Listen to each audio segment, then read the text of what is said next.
All right, welcome to Conscious Politics Part 4, where we will be discussing concrete conscious policy proposals.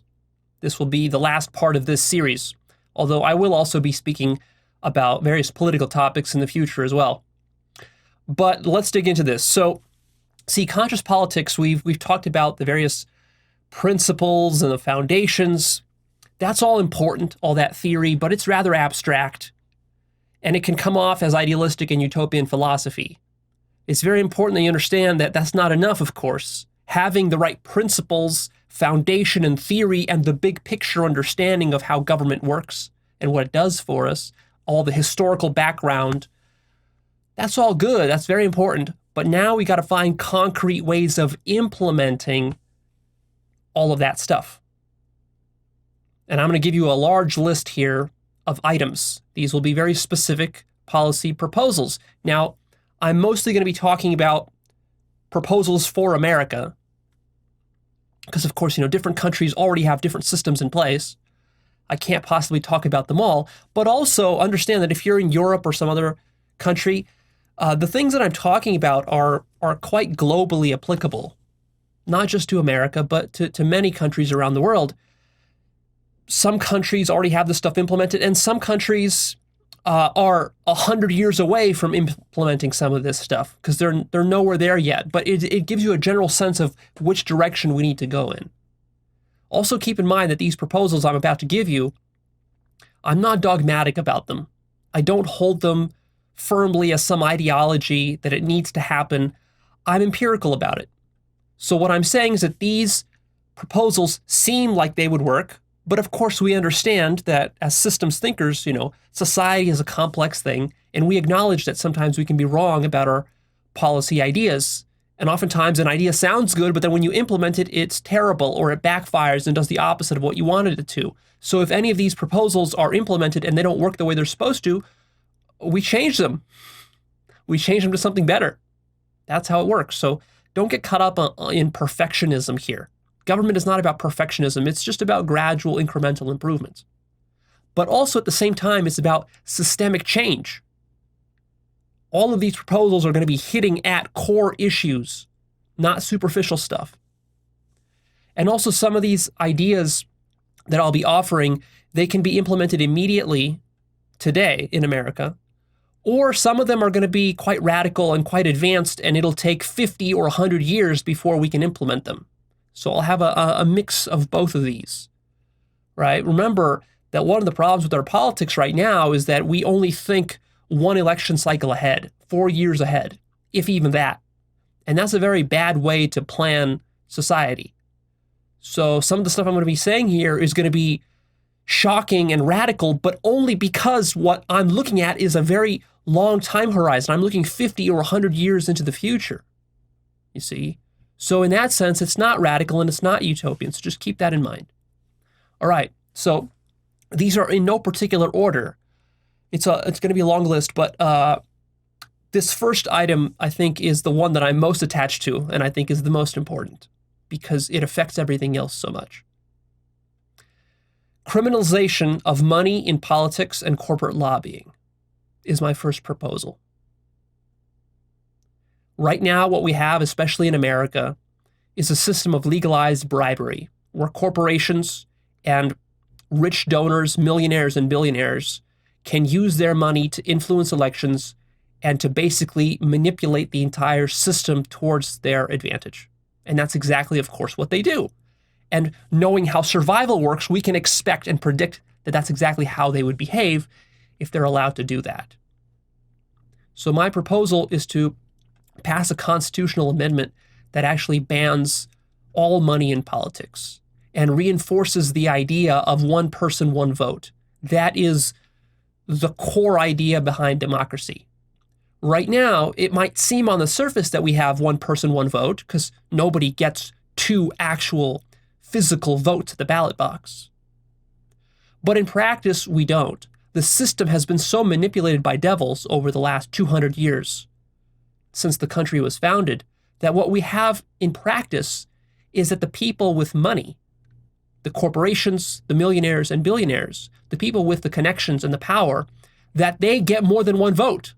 which is not what the founders intended, and which is what is skewing the entire system out of balance.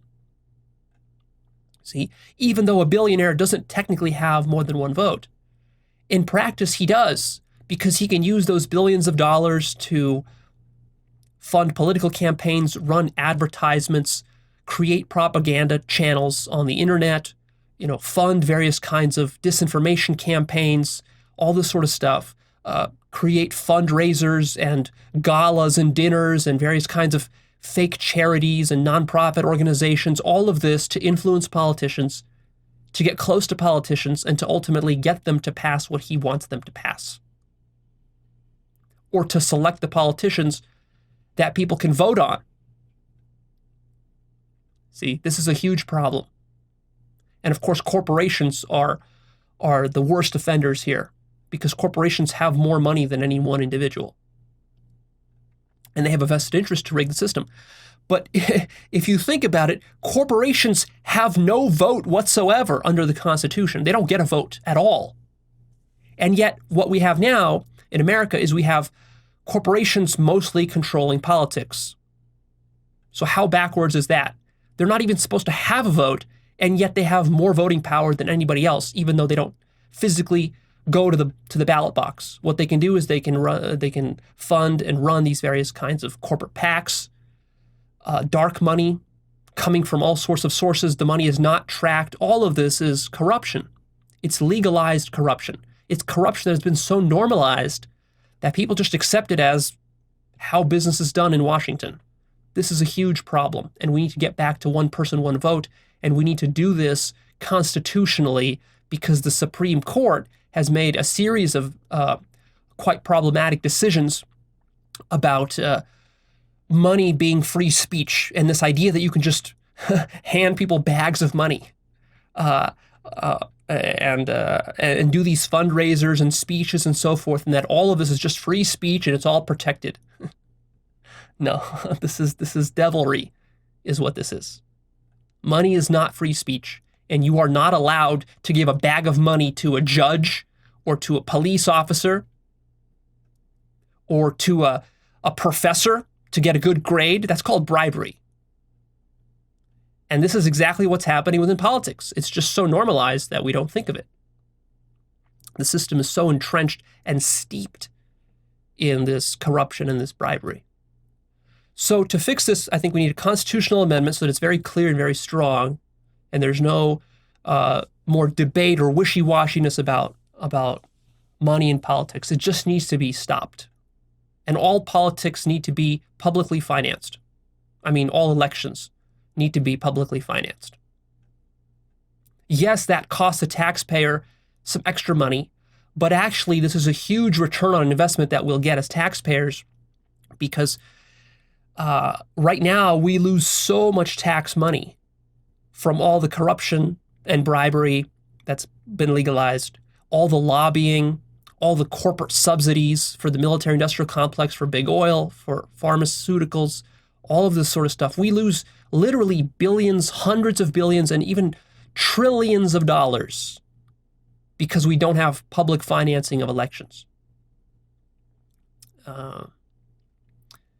It's quite ridiculous and obnoxious. So in this way, we can really clean up government and free up funds by not wasting funds in the wrong areas due to lobbying and various kinds of pork projects. We can free up those funds to really fund the social projects that are necessary, which I'll be talking about as we move down the list.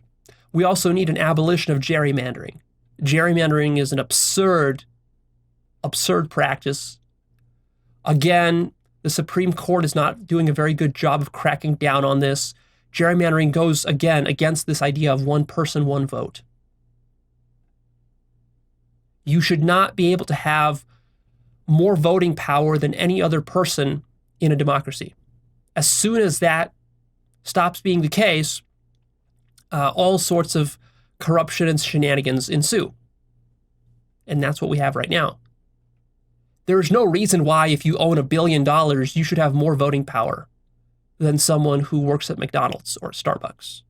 Yet that's exactly the case. A billionaire right now can just go fund his own election. This should be impossible under the new system. Abolition of gerrymandering. Gerrymandering is the redrawing of district lines in such a way that the politicians are actually picking their voters rather than the voters picking the politicians. We need to have independent councils of objective, nonpartisan people, or we can do it through computer algorithm or whatever in order to redraw all the district lines across the entire country such that the districts are unbiased, fair, and roughly equal and even rather than these gerrymandered monstrosities which we see today, because that is robbing people of their voting power. We also, I think, need to abolish the Electoral College, because if we take a look in American politics, the last few elections, especially with the election of George W. Bush and Donald Trump, they didn't win the popular votes. Not really. People say, oh, well, the polls were so wrong. Leo, how can you trust the polls? Trump beat all the polls and they said he was going to lose. Well, actually, Trump did lose. He lost by 3 million votes. So we're actually not in as bad a situation as it might seem, because really it's the Electoral College that's been tripping stuff up. Imagine if the election of George W. Bush and Donald Trump never happened because there was no Electoral College. That would be a much better outcome. No Iraq War, for example, in which we lost trillions of dollars and hundreds of thousands of needless people were killed. So yeah, the people are actually not that stupid if you actually let their will be heard and let them vote. So the very things that the Electoral College was supposed to protect us from in the last few election cycles, it actually did the exact opposite of that. And it's cost us billions and even trillions of dollars. So all of this goes into sort of cleaning up the whole system. Also, we need to make voting a lot more accessible as possible, whether that means online voting or automatic voter registration. All of this should be possible and made secure. Election day should be made a federal holiday so that people can get to the polls. The polls need to be done in such a manner that there aren't long lines. It should take you only 15 minutes to vote, not waiting in line for 4 hours. This is absurd, because that discourages people from voting. We also need to eliminate closed primaries and caucuses. That's important because these limit the accessibility of voting, especially in the primaries, and we need stronger primaries. The general elections are not good enough. We also need strong primaries. The problem right now with primaries is that many states have closed primaries, which means that you have to be a registered Democrat or Republican to vote in that primary. But for example, like I live in Nevada, I want to go to a primary and vote, but I can't because I'd have to register as a Democrat or Republican. I don't really want to register as either one of those. I'm sort of forced to if I want to participate in primaries. But it's even worse because in Nevada we have closed caucuses, which are even worse than closed primaries, which means that if I want to participate in this next primary, the Democratic one, I have to go to this caucus. This caucus is some arcane process of going to some giant convention hall with a bunch of other people and caucusing with them, literally spending hours, like 3 or 4 hours, discussing the different candidates and the different issues, and then we have to convince each other who our candidate should be. Like it's a quite arcane system that doesn't scale well to modern times. Maybe it would have worked 200 years ago, but it don't work today, and it's too inaccessible for most people. So we need to replace that with just quick and simple primaries and make the primaries open. Some states have that, and that's what we need more of. We also need a multi-party system with ranked choice voting. What we have right now in America is problematic, this two-party system, which becomes very stale and very partisan. And voting for third parties is basically impossible. You're just wasting your vote because they have no chance of winning, and there's no point in voting for them because your vote doesn't really count towards anything. In a multi-party system with ranked choice voting, that means you can vote for different candidates, even third-party candidates, Congress people and so forth, and there's like a legislature, and then a certain percentage of the legislature gets filled with the party, like the Libertarian Party or the Green Party or whatever other kind of party that didn't win the majority, but they still have some members in the legislature or in Congress This would be a much better system. We really need more competition between parties. Conservatives always say that competition improves everything. Well, how about more competition within the political party system? That would really help. Another cool idea I have is we have a wonderful system, in the states where you can pass ballot initiatives with various propositions. Every time there's a new election every couple of years, you hear this. You see signs on the streets where it's like, vote yes on Prop 55 or vote no against Prop 13 or something like that. And this is great, but why is it only happening at the state level? Why can't we have propositions at the federal level? This is true democracy. Propositions require that you get a bunch of signatures. So maybe if you could get 100,000 signatures or 1 million signatures for federal propositions, then that proposition will be on the ballot next time you go to vote. So you're not just going to be voting for a president or for a senator or congressman. You're going to be voting on these different propositions. And we can have propositions like legalizing marijuana or gun regulation or whatever other popular ideas are out there that people want. Because right now, one of the problems we have in America is that our Congress is so gridlocked that they don't actually bring popular issues to vote in the Senate or in the House. And this could quickly get resolved through federal propositions because there are a lot of issues that need to be resolved and that could be quickly resolved that are very popular, that have a support from the majority of Americans. There are certain things that, like, a majority of Americans would vote tomorrow to legalize marijuana, I think. A majority of Americans would vote tomorrow, like over 80% or even over 90% would vote for some kind of sensible gun regulation, background checks, that sort of stuff. So why isn't this stuff getting passed in Congress? Well, because it's so gridlocked. So one way to break through that gridlock is just let the people have their propositions, get signatures, have a fair process for getting these signatures and getting these propositions. We also need a ban on lobbyists holding public office. This is a huge problem right now that we have, and it's especially bad under Trump. But it's always been there even before Trump. It's there even with Democrats as well, although it's certainly worse under conservatives because they don't really believe in a strong government. So what they do is they get corporate lobbyists who lobby the government professionally. They earn millions of dollars doing this. They corrupt the government by doing this. But that's not enough for them. Then what they do is they get appointed by the people who win the elections. Then they get appointed to various regulatory positions in the EPA or in the Energy Department or wherever else.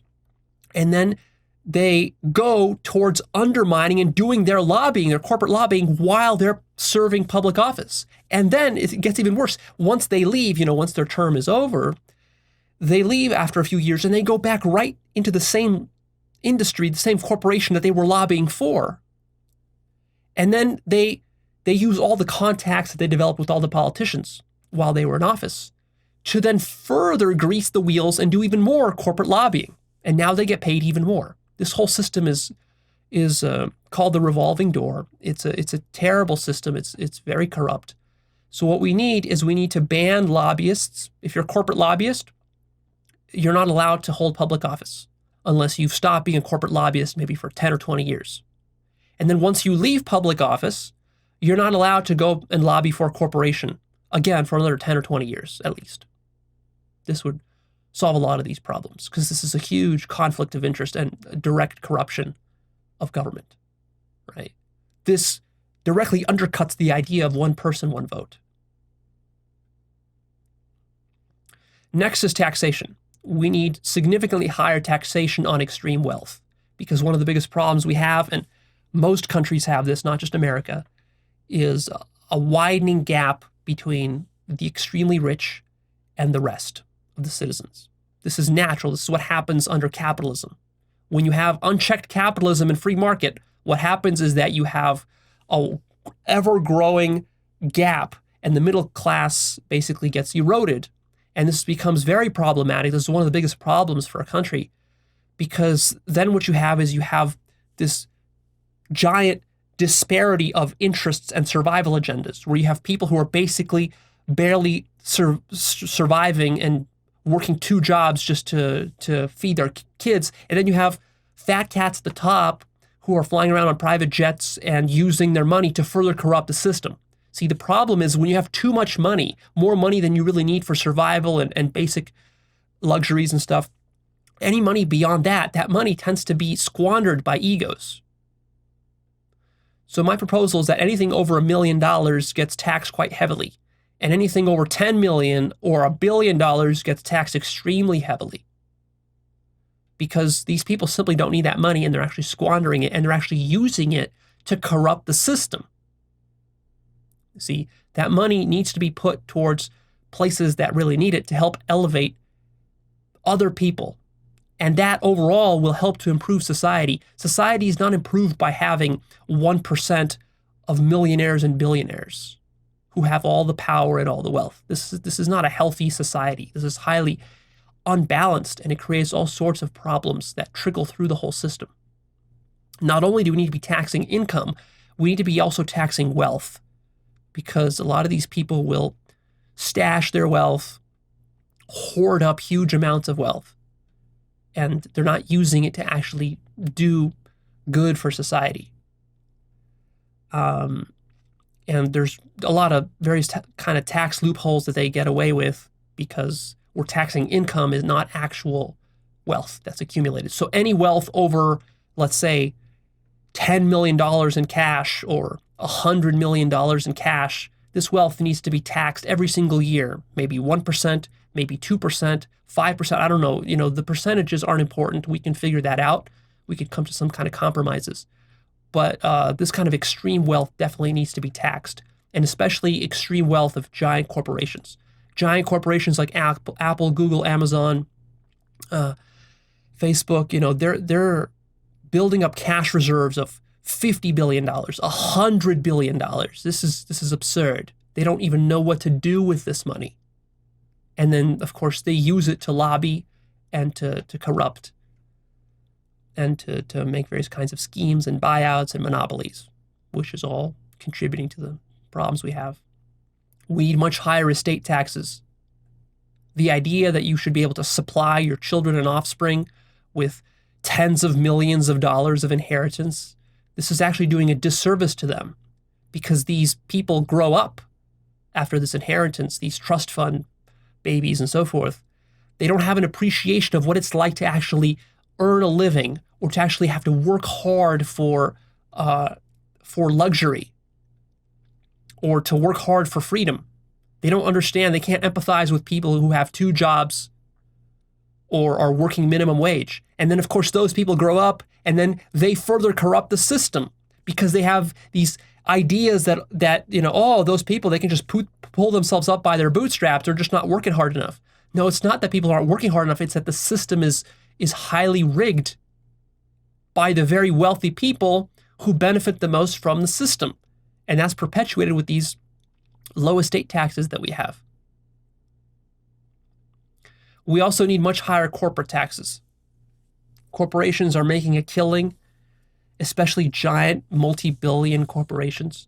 I think we should have multiple tiers of taxes because we certainly don't want to disincentivize small business. A lot of times people make this improper conflation where they say, oh, Leo, but high corporate taxes, that will ruin the economy and slow down the economy and growth and all of this. No, it won't, because we're not going to, of course, have high corporate taxes on small businesses. So if you're running a donut shop and you have 5 or 10 employees, don't worry, you're not going to have high corporate taxes under what I'm proposing. What I'm talking about is high corporate taxes for giant companies that employ tens of thousands of people and who rake in tens of billions of dollars of profit every single year, right? So this is not small business. This is not even medium business. This is not even large business. This is gigantic, multinational billion business, right? That's what we're talking about here. So they need to have much higher corporate taxes. That's pretty self-explanatory. On the other hand, for people who are just starting businesses, just starting corporations that are only 5 employees, 10 employees, under 100 employees, these people need tax breaks. We need more competition. The way you incentivize competition is not by making the tax environment favorable to these giant corporations, but the opposite, making the tax environment favorable for small business. So I'm very, very pro small business and pro entrepreneurial. I think we need more of that. And in fact, the biggest problem I have with giant corporations is that they squeeze out the small businesses, making it very difficult to start your own entrepreneurial venture, meaning that then people have to become wage slaves because they have no other option. They can't start their own thing because Amazon or Walmart or Starbucks is squeezing them out. And then, of course, with their corporate lobbying power and all the politicians that they buy and they influence, and the way they skew the system towards themselves, it becomes very difficult for individuals to compete and to start new businesses. And this is bad because then we don't have competition, we don't have innovation, we don't have creativity. And then people aren't able to steer their own lives, to be their own CEOs. They have to work as a lackey for some giant corporate CEO. And this is problematic because we do want to develop autonomy within people. We also need higher capital gains tax and passive income tax. Right now, the whole system is rigged in such a way that hard manual labor is taxed the most,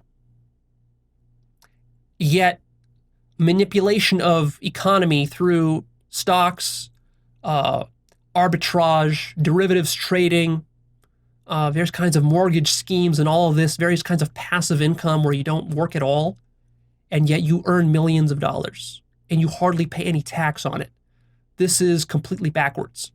We need ordinary working people who work hard doing manual labor and so forth. They should have the biggest tax breaks. Their income and their wages should be taxed the least. Whereas people who just sit around and collect passive income from owning real estate or from rentals, these people need to be taxed a lot more because they're not actually providing much value to the system. They're actually leeching off the system. Because in a society, really, it's the people who are doing actually all the labor and work. And of course, labor isn't just physical labor, but it's also creative labor. They're the ones who are really driving society and getting the stuff done. And those people who are just sitting and getting a bunch of money from rental properties, they're not doing very much. They're leeching off the system. And this is not recognized right now in our hyper-capitalist society. We also need to eliminate a bunch of tax loopholes and safe havens. You should not be able to move a bunch of money overseas to Ireland, the way that Apple has been doing, billions of dollars, $50 or $100 billion sitting in Irish banks to avoid taxation, or to the Caribbean, to the Bahamas, and all these sorts of shenanigans. This all needs to be closed. If you want to be an American company and do business in America, you need to store the bulk of your funds in American banks, and it's going to be regulated by American bureaucracy, by the government, and all your wealth is going to be tracked, and then some percentage of it is going to be taxed if it's excessive, and you're going to pay taxes on it, and there's not going to be all sorts of corporate loopholes. This will also simplify the tax code for ordinary people, which is what we need. We also should be putting high taxes on luxury goods. Why are we not taxing private jets and yachts and golf courses and Bentleys and luxury cars, Ferraris, sports cars, this sorts of stuff, jewelry, expensive handbags? All this needs to be taxed an extra 20% or 50%. I don't know what it is. If you want to have these luxury, frivolous items, by all means have them, but you'll pay extra for it. Because there are more important things for humanity than to satisfy your egotistical needs for luxury. In a high consciousness society, these luxury goods wouldn't even exist because it would be seen that they offer no genuine value. No, private jet offers some value, but Rolex and things like this is all quite silly. We also need higher taxes on secondary and tertiary homes. People who buy their first home to raise a family in, to actually live in, these people should pay very little in real estate taxes and so forth. On the other hand, people who just speculate on real estate, or people who buy a third house, a fourth house, a fifth house all around the country, they have these elaborate mansions that they barely spend any time in, vacation homes, multiple vacation homes, in Aspen, Colorado, or in Hawaii. This is all frivolous luxury stuff. So if you want that, go ahead, but you're going to pay extra for it. And also, we have a problem that major cities like New York, San Francisco, and areas in California, the LA area, real estate prices are soaring to the point where people are not even able to afford their first house. Ordinary people don't have a house to grow a family in. And that's because there's a lot of foreign investment and a lot of real estate speculation. So that needs to be significantly taxed. You should pay significant taxes on real estate if you don't actually live in that real estate yourself, but you're just squatting on it to resell it later. And there needs to be some disincentives for flipping and just reselling real estate, because this doesn't offer any serious value to the society, and yet people make a lot of money off of it, which means that ultimately they're exploiting others that are lower down the chain.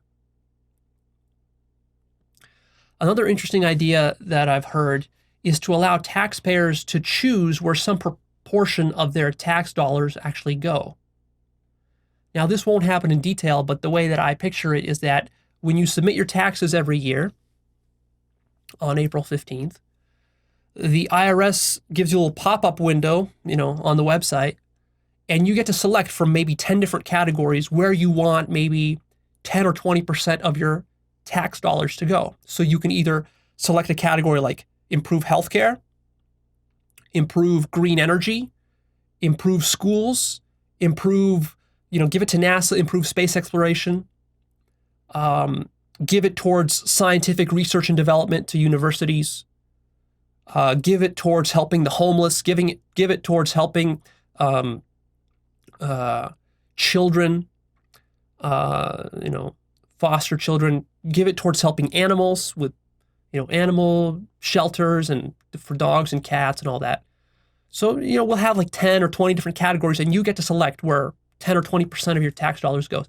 One of the things that I love about this idea is that we need more people to be excited and interested about like being involved in government, so that it's not just some sort of like thing that exists, politicians interact with it, but then I, as an ordinary citizen, don't have any say like what actually happens. And also at the same time, what we need more accountability. So we need government to be sending us reports. So at the end of the year, after you've selected, where your money's going to go, let's say you said that your money's going to go to NASA, okay? Maybe you're into space exploration, you like that, cool. But then at the end of the year, NASA sends you a letter that says, okay, here's what we took all your money for this year from all you guys. Here's the stuff that we've actually used the money for. We're going to plan a mission to Mars. We're going to plan a mission to the moon. Here's how it's going to happen. Here's, where we did well. Here's where we did poorly. Here's how we're going to cut costs in the future. Here's why you should pay us more next year, right? You see, now they're incentivized to actually use your money well, because they know that if they don't use your money well, there's going to be a graph that tracks how much waste there is in their budget and what kind of missions they were able to succeed in and which kind they weren't. Then the next year you won't pay them. And so they have to kind of compete for your money. That would be a cool, I think, idea. Next, we need much stronger penalties for corruption and white-collar crime. A lot of drama is made about sort of blue-collar crime, the common criminals, thugs and gang members and so forth. This is not the biggest problem. Gang members don't actually pose a significant systemic problem to society. Of course, a gang member might shoot somebody. That's a problem. We do need to stop them, of course.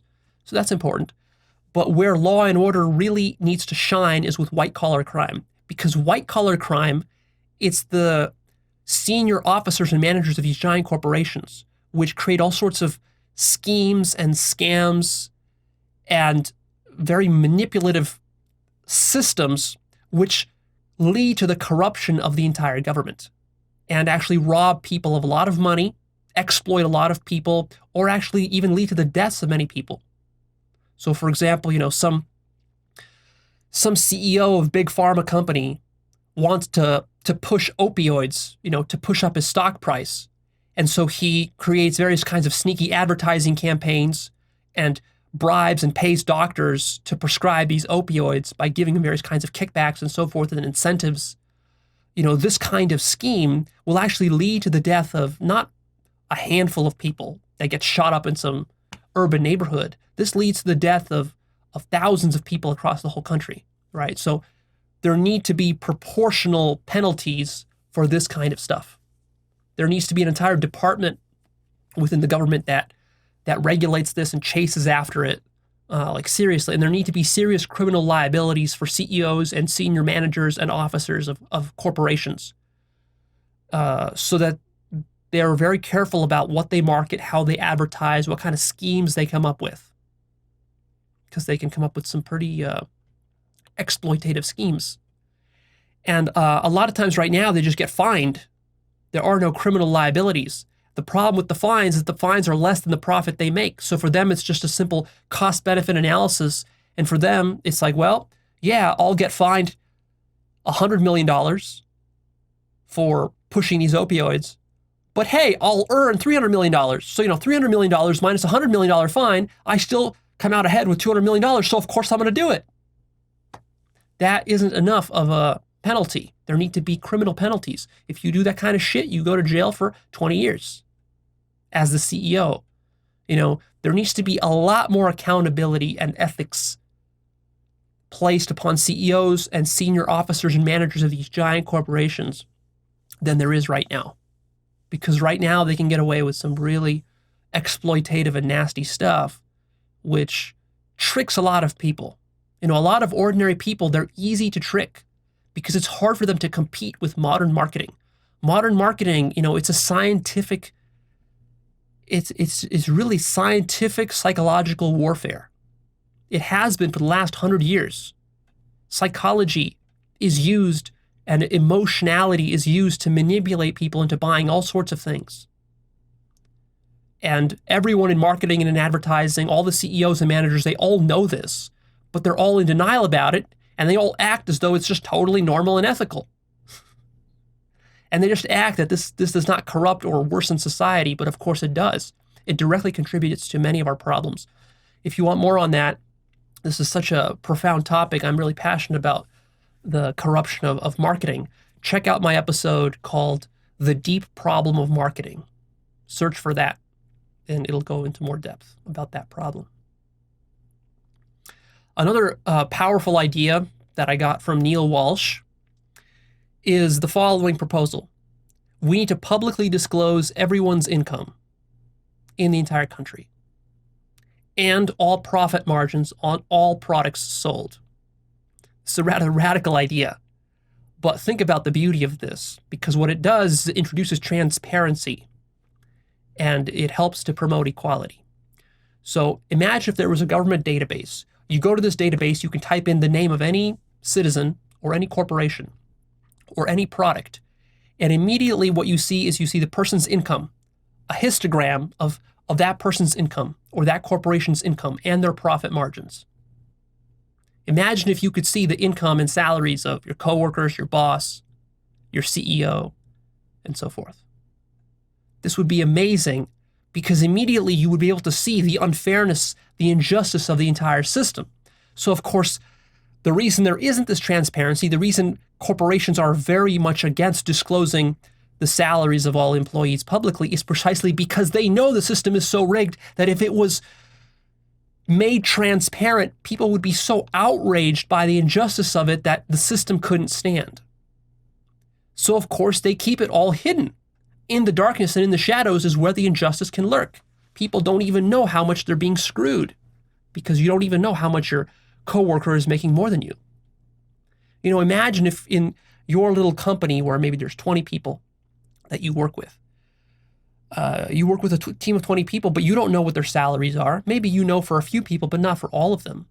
But imagine if you could just go to this database and just check, and you would immediately see wait a minute, why is Joe earning twice as much as me, even though he does half the work that I do? You see? Or why is that man earning twice as much as the women in the office? This would help with that. Now, don't get me wrong. I'm not saying that everyone's income should be equal.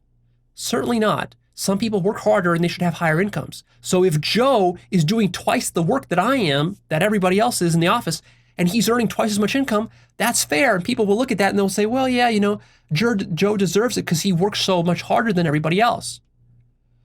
But a lot of times, Joe isn't earning that extra money because he works harder. Joe is earning that extra money because he was, he got a favor from the boss, or he had some sort of good negotiating skills, or because he's white, or because he's well connected, or because he's a man, or whatever that is. You see? So this will help a lot with that. I also think we need labels on all products that are sold. So imagine going to Best Buy or to Walmart, and you're looking at an iPhone on the shelf there, or you're looking at some video game you want to buy. There should be a sticker that says what the profit margin on that product is, so you can see which industries are screwing you over. When I get a medical bill from the hospital or from the doctor, I want to see what the doctor's profit margins are. If I get a bill from the lawyer, I want to see what his profit margins are. This would help to equalize the system, because when you get that bill from the hospital and you see that they charge you some ridiculous amount where their profit margin is 10,000% on some medicine that they gave you, or some simple procedure, some x-ray that they gave you, but that x-ray has a 10,000% profit margin, that's going to create the outrage that's necessary to equalize the system. Right now, these systems are deliberately designed to be so opaque and so convoluted that nobody is able to make sense of these profit margins. And then when you tell some giant pharmaceutical company that, hey, you're overcharging us, they will deny it and they will say, oh, no, we're not overcharging you. This is just business. We need to survive too. But if we know your profit margins, we know how much you're raking in, we know the salary of everybody who works there, we know exactly how much you're overcharging. And then we can compare, how much is the pharmaceutical industry overcharging compared to the school or education industry? And you'll see there's going to be a huge disparity. And then that will help to equalize the whole system. And speaking of transparency, we need transparency all throughout government. We need to do a giant pass through all the departments to make them all more transparent. Every single year, there should be reports of how government is becoming more and more transparent. Everything needs to be taken out of the shadows, because in the shadows is where the evil and the corruption and selfishness reside. If you're doing something truly conscious and loving, you don't need to hide it in the shadows. And speaking of which, we need a strong defense of whistleblowers. Right now, the way that America treats whistleblowers is completely ass backwards. We demonize them, we prosecute them, criminalize them, chase them out of the country. The stuff that happened with Chelsea Manning, with Edward Snowden in recent years, the WikiLeaks guy, Julian Assange, all these sorts of things, these are whistleblowers who are actually helping to expose government corruption. They should have legal protections. The government should be welcoming of whistleblowers. Whistleblowers should receive financial compensation for the risks that they take. They should receive protection for their families, for their safety and security against threats. They should get medals. They should be publicized and lionized as heroes for calling out corruption, not demonized. It's really quite disgusting what we have right now. A high consciousness government is all about transparency. It wants and it welcomes transparency because it doesn't have anything to hide from the people. We also need more transparency with the way that government contracts are awarded. This is a very corrupt element of the government. These extremely lucrative billion-dollar contracts are oftentimes given in secret to various kinds of giant corporations which have power and connection. There's no open and fair bidding process. Really, we need like a public marketplace where every time there's a new government contract that comes out, any corporation, no matter how big, how small, can vote on it, can bid on it, and then that whole process needs to be made transparent. And we need to know how well these corporations follow through on these contracts, because a lot of times what happens is these corporations grossly overcharge the government for simple things that they offer. They charge 10 times as much as they would charge if they were selling to consumers, because they know that the government doesn't care and that the government is bought by them. So it's all very corrupt. So we need to introduce competition into the contract process. We also need to remove all black ops programs and budgets. If the CIA has black ops budgets, we need to remove that. Any kind of secret spying programs, secret assassination programs, secret programs to destabilize other governments. This should not exist. This is devilry. It's pure devilry. This kind of stuff shouldn't exist. We shouldn't have secret budgets for exporting people out of the country to torture them. These sorts of budgets are secret and black ops precisely because the people running these programs know that if the public found out about it, they would be so outraged that they would cancel the program. And if you say, well, Leo, but we need these black ops programs because we're so vulnerable to external attack, my answer to you is stop thinking out of fear. That's a fear-based decision. We don't need to be so fearful, especially as Americans. I mean, if we were a smaller country like France, maybe you might have an argument. But as America, our military is 10 times bigger and more advanced than any other military on Earth. So we don't need these black ops programs, torture programs. None of this is necessary. This is all fear-based. We need to be confident enough in ourselves that we trust that we set a better example for the world through consciousness and through love and through selflessness and giving up a little bit of our security. Give it up. It's not, you don't need it. You're not that vulnerable. Don't be so fragile. See? Don't be acting out of fear. Don't be acting out of scarcity. Be acting out of abundance and love. Of course, speaking of the military, we need to drastically reduce the American military budget. It's completely out of hand. It's completely corrupt. We need to scale back our military, especially abroad. We have bases, hundreds of bases all around the world that are very expensive to maintain. We need to cut back on that. We also need to stop selling weapons and bombs overseas, because the way the military-industrial complex works right now is that if we're not waging some unnecessary war and burning a bunch of money that way to pay these defense contractors, then the way that they do it in peacetime, like right now, is they sell a bunch of weapons and bombs and jet fighters and tanks to all sorts of countries all around the world. Many of these countries are shady. We sell weapons to Saudi Arabia, to Turkey, to God knows where. And this is completely backwards, completely unconscious. Because think about what percentage of American psychic creative energy and resources is going towards building weapons and bombs and shipping those overseas for profit. This is absurd. That creative energy, these resources need to be going towards building infrastructure internally in the country, towards better education, schools, universities, towards better science, better space exploration, better healthcare, help for people who need it, homeless people, so forth. That's where that creative energy needs to be going. We're literally squandering half of the creative energy of the entire country by having people building weapons and by manipulating markets and doing other kinds of things that don't provide genuine value to the world. You know, a weapon, if you think about it, provides very little value to the world, like a bomb. Of course, it does provide some value if you're getting attacked. But overall, many of these bombs, they're built and then they're not even used, and then they have a short shelf life. You can't just keep a bomb for 50 years. The thing becomes dangerous. It has to be decommissioned. So not only do we waste money building the bomb in the first place, these are expensive million-dollar bombs, then we spend more millions of dollars to decommission these bombs or to rebuild these bombs. And so the whole thing is extremely wasteful, if you think about it. It's not actually generating more wealth for the country. Only for a top select few who are the defense contractors or so forth. We also need to work towards denuclearization. This is a long-term project. Obviously, it's not going to happen in a year or two. But over the long term, we need to move towards total denuclearization of all governments around the world. And of course, this can only be done through high-level negotiations and various kinds of UN diplomacy and so forth.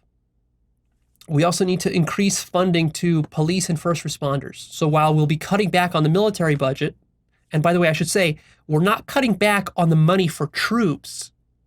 That's not what I mean. By cutting the military budget, we cut back on ridiculous, excessive, wasteful technologies that are totally unnecessary and overpowered, like new nuclear weapons and new jet fighters, like this sort of stuff. We cut back on that. But the troops will actually need to get a pay increase because right now they're not earning nearly enough. And then also by cutting the military budget, we use that money to improve police training and resources for first responders. They need better resources and better training. And the police need much better training on racial sensitivity, much better training on negotiating and de-escalating situations rather than just using physical force. We also just need more police. We also need more FBI agents to enforce various kinds of laws and to stop criminals, gangs and mafia and white-collar criminals and scammers and fraudsters and all of this, right? This is all improved by having more FBI, more prosecutors, state prosecutors, federal prosecutors, and better training for all of them, and higher salaries for all of them so that they're less corruptible and that they're more comfortable in their work. We also need strong war crimes enforcement. Right now, the government does a pretty bad job when we're engaged in some military conflict. A lot of times there's war crimes, and these war crimes are actually hidden and denied rather than made transparent and properly prosecuted the way they should be. And actually, this is a service towards military members because military people didn't join the military to be war criminals. So when war crimes are allowed to be tolerated and actually hidden, then this actually does a disservice because it tarnishes the image of the military. We also need to, of course, eliminate torture and cruel and unusual punishment. Not only do we need to eliminate it on American shores, but we need to eliminate it entirely. There should be some sort of law or even a constitutional amendment which says that not only can you not torture and do cruel and unusual punishment like waterboarding and so forth on U.S. territory land, but you're not allowed to export this torture and punishment to other countries. This sort of process that became popular under the Bush era called extraordinary rendition, where you would take some sort of suspected criminal or terrorist and then you would export him to Turkey where he would get tortured, or to Guantanamo Bay or something like this. This is absurd. It should be illegal to torture anyone. As an American citizen, if you're involved with torturing anyone anywhere in the world, you should be criminally liable for that. And any kind of funding that even goes into any of that kind of extraordinary rendition needs to be illegal. We also need some sort of legislation that helps workers get elected to corporate boards. This is something that I think is Europe is leading the way on right now. It's really one of the core tenets of socialism is the idea that workers have a say in how their company is run. And while I'm not advocating full-blown socialism here, I think one of the elements of socialism that we need to adopt more of is right now the workers in a giant corporation like Walmart or Amazon or Microsoft or Google or Apple or Facebook, these workers have almost no voting power. They have no say over how their corporation is run. Therefore, the corporation is, the corporate leaders who have all the shares and stocks, they're able to dictate all of the corporation's decisions. And therefore, if the corporation decides to ship half the jobs overseas, even though that's terrible for workers, the workers have no say. And the jobs get shipped overseas. Whereas if the workers did have a say, if they had a 50% control of the corporate board, if the corporate board was 50% made up of workers, that are at the bottom of the hierarchy, then that would completely change how many of these corporations are run. So I think we need some sort of law which says that if you have a corporation that profits over $1 billion a year and employs over 5,000 or 10,000 people, then you must have at least 50% of your corporate board run by your workers. And for smaller businesses, these regulations will be less strict. And if your business only has 5 or 10 people, then you won't be subject to this maybe at all. So we figure out the details of it, but that's the general idea. This will make working for corporations a lot better. We also need to defend, we need a strong defense of the right to unionize. So if people want to unionize, they should be allowed to unionize. And any corporation that interferes with unionization efforts, that should be illegal. And actually, it should be criminal. And a lot of corporations play these tactics where they strong-arm their employees or they threaten their employees not to unionize. I know Amazon does this, Whole Foods does this, a bunch of corporations, basically probably all corporations do this. Of course, they try to keep it all under the table. Where as soon as somebody tries to unionize, they get fired or they get threatened or whatever. They get demonized. This should be illegal. We need to raise the minimum wage to be a living wage, at least $15 an hour, maybe $20 an hour. Now, of course, libertarians here will complain. They'll say, oh, Leo, but if you do this, you'll hurt the economy because many jobs will no longer be tenable because some jobs simply can't exist at those wages. This is a silly argument. It's a silly argument.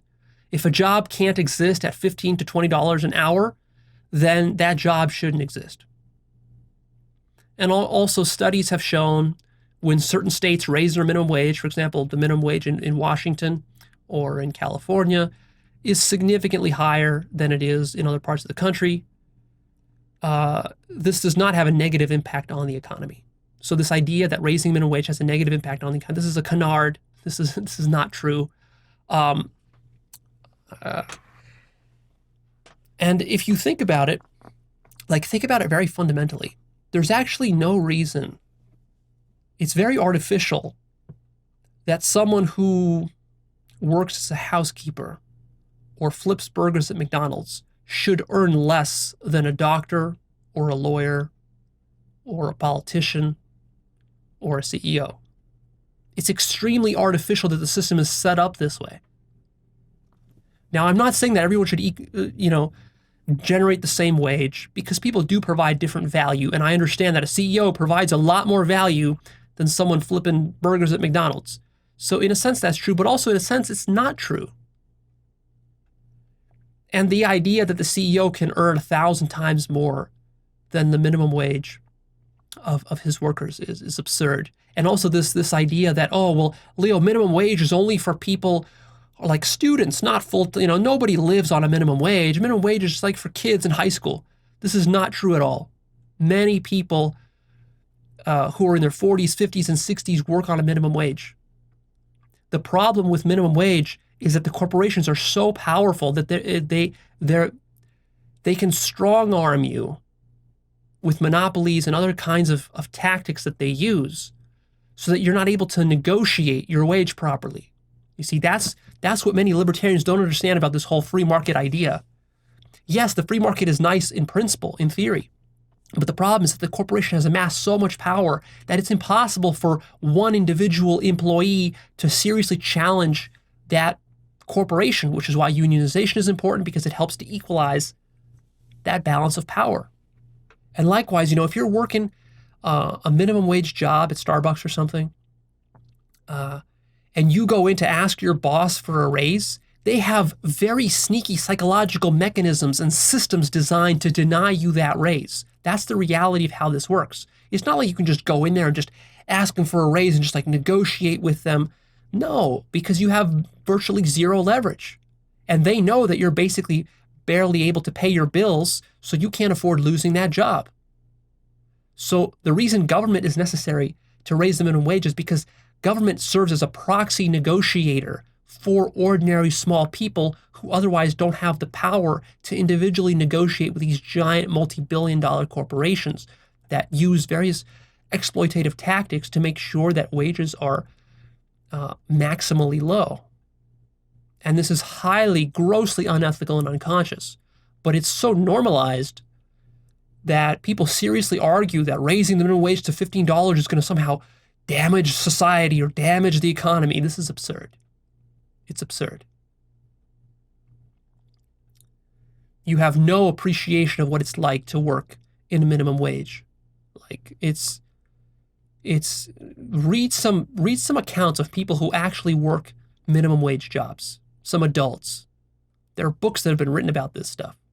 One good one that comes to mind is called Nickel and Dimed, I think by Barbara Ehrenreich. Nickel and Dimed. She was a reporter. I read this book in a long time ago in university. Basically, she was an investigative reporter, and what she did is she posed as a minimum wage worker for like a month or two. She kind of made this challenge for herself. She wanted to know what it's like to be a minimum wage worker. So what she did is she gave up all her possessions and all her money for like a month or two. And then she went and tried to just survive by working a minimum wage job. And it was so difficult for her. And she was a well-educated, a journalist and so forth. But, she had to not rely on any of her skills there. She had to just like go clean homes or work minimum wage. She worked as a housekeeper and so forth. And like, it was so difficult for her to survive. It was like hell. That's the reality of being stuck in minimum wage. You're so stuck in it that you can't even break free of it because you don't have enough money to pay for next week's rent and next week's groceries. It's quite brutal. And various kinds of highfalutin ideas that wealthy people have about how minimum wage is not such a big problem. It's a huge problem. It's a huge problem that right now the minimum wage is like $7.25 federally. That's a huge problem. It's not a living wage. You can't survive on this. And the reality is that many people try to survive and live on a minimum wage, and they can't. It's not just kids and teenagers.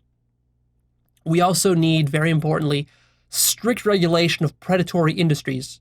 And here are the particular industries that need the most regulation: banking, marketing, finance, stocks and Wall Street, loans, the military-industrial complex, big oil, chemical companies, big technology companies like Apple, Facebook, Microsoft, Amazon, Google, big pharmaceutical companies, communication companies like Comcast, Cox, Charter, Verizon, AT&T, T-Mobile, and so forth. Healthcare, the entire healthcare industry needs a lot more regulation. The insurance industry, which includes car insurance, life insurance, annuities, and all sorts of other scammy insurance schemes, and credit card companies, and also payday loans. All of this needs massive regulation. So again, what the libertarians and the free market folks don't understand is that these industries are so manipulative in how they're designed to leech money from consumers that consumers have no choice and no chance to outsmart these various companies. Hidden fees, sneaky high-pressure sales tactics, various kinds of, chemical pollution, price gouging within the pharmaceutical industry, all the various kinds of corrupt shenanigans that goes on Wall Street that led to the collapse in 2008 with the various kinds of sneaky mortgages and subprime mortgages, all this kind of crap that they invent. The stuff that goes on with the military-industrial complex, the various government contracts they get. These communication companies, which create monopolies in various parts of the country. The healthcare system, which is basically a healthcare cartel or mafia. This is extremely corrupt. They're extremely powerful, and no individual citizen is able to put up a serious fight. So the reason we need government regulation is because, again, government is serving as the proxy negotiator for the people who otherwise are way too underpowered to deal with this stuff. We need regulation of usury and lending. the various kinds of hidden variable interest rates on credit cards that goes on, various kinds of hidden banking fees that banks charge you. Like, all of this is disgusting. It doesn't provide any serious value to society. All of this is designed to leech value from society. You see this? Not only that, but all these industries that I've mentioned, notice the following thing. These industries, which leech the most value and provide the least value to society, they are the ones that earn the most money. So, what are the most wealthiest paid professions? It's doctors, insurance salesmen, CEOs, Wall Street bankers. It's pharmaceutical marketing.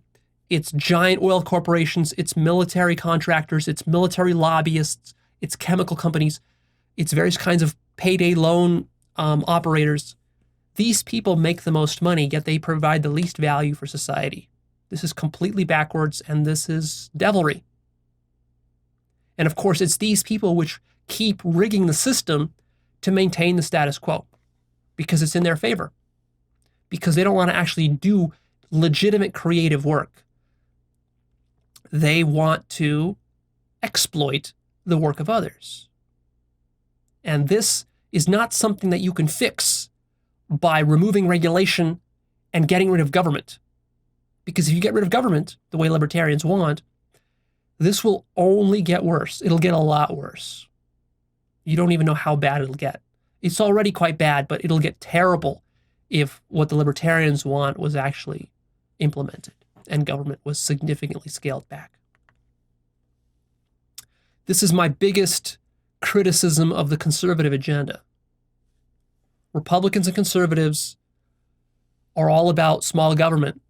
But the problem is that when you make government as small as you guys want, what you're not understanding is that you will be completely enslaved and exploited by these giant corporate companies because there's going to be a complete disbalance of power. You see, who's going to control these companies? The free market is not going to control these companies because the free market allows these companies the freedom to manipulate and exploit you. That's what the free market is. So the government is necessary to regulate the free market. That's what the libertarian doesn't understand.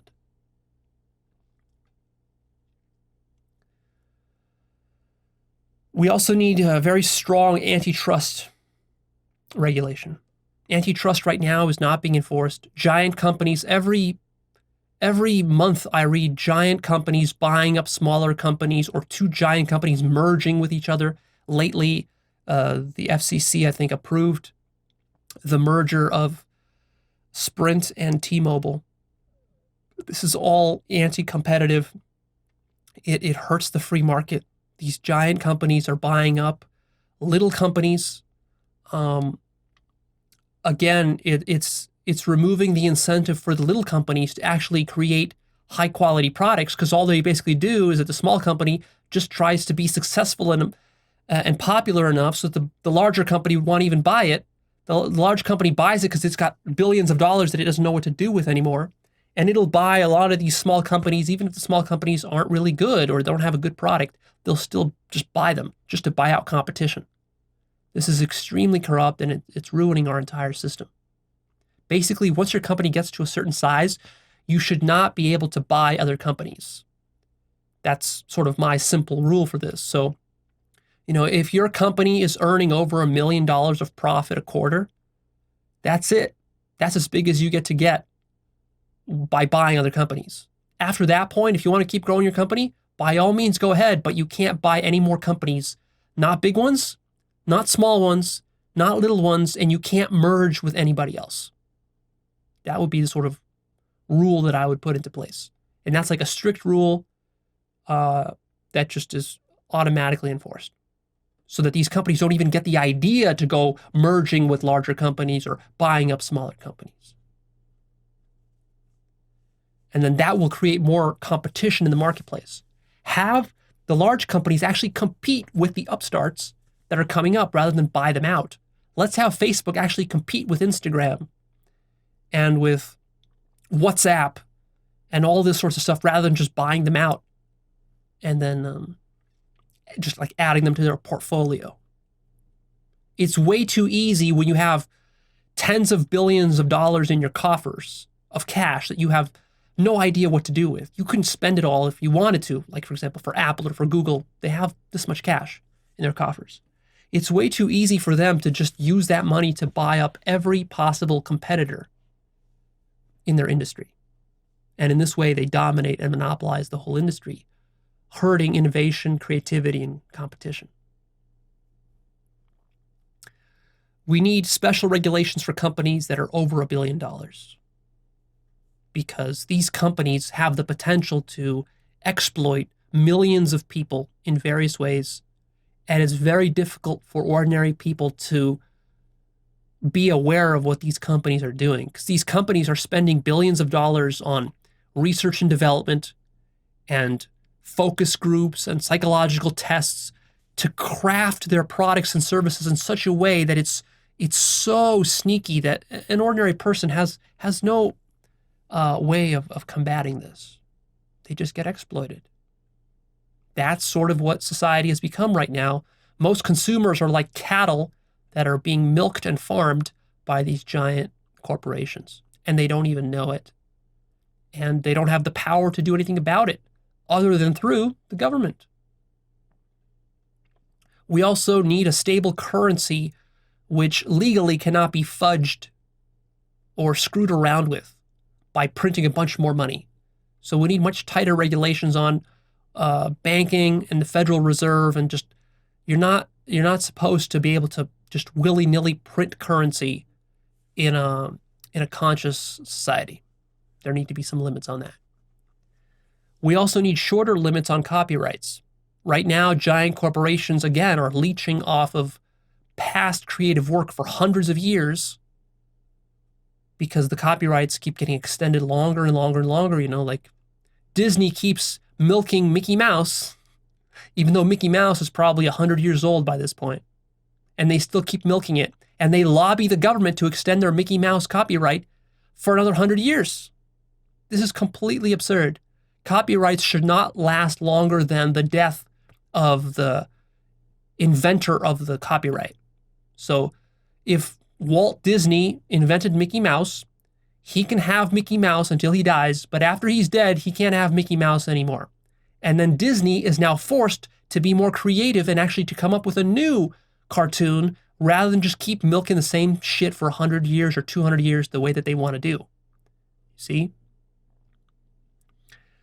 We need an end of for-profit prisons. It's way too corrupt. The incentive structure is completely wrong. Prison also needs to be radically rethought. Prison should not be treated primarily as a punishment. Prison needs to be thought of more as a rehabilitation center. The way that prison is treated in the Scandinavian countries and Northern Europe, that's how America needs to start to model its prisons, as rehabilitation centers. There needs to be more compassion and empathy placed into the way that we treat prisoners. They're not evil people, no matter who they've killed or what kind of crimes they've committed. They're just ignorant people. And what they need is they need education. They need spirituality. They need meditation. And one of the biggest things we can do to help them is to introduce non-dogmatic spirituality into prison. It's not Christian, it's not Muslim, it's not dogmatic, it's not a religion. It's mindfulness training, meditation training, various yoga programs, this sorts of stuff. If we introduce this into prison, this will enormously help to improve recidivism rates. It'll reduce crime. It'll help these people get back on their feet. We need to have jobs programs where if this person comes out of prison, he can go there, he can get a job. He doesn't have to go back out on the streets and do drugs or sell crack or whatever, just to make ends meet. So we need to treat our prisoners with a lot more compassion. And the only way that's possible is through an expansion of one's own sense of identity and consciousness, collective and individual consciousness. Because right now what people do is they demonize criminals, they blame all the problems on the criminals, and they think of criminals as the other. Because, hey, I'm not a criminal and I would never be as bad as a criminal or as a murderer or as a rapist. And so therefore those people are just garbage and scum, and we can just treat them that way. Well, that ends up coming back to bite you. Because, when that drug dealer or criminal or rapist, when he gets released, the recidivism rate is like 70%. So it doesn't help you to demonize the guy because, the average criminal is only going to be in jail for 5 or 10 years. He's not going to be in jail for the rest of his life. So when he comes back out, what have you done to actually help his situation? Because if you haven't helped him, he's going to become a problem within your society.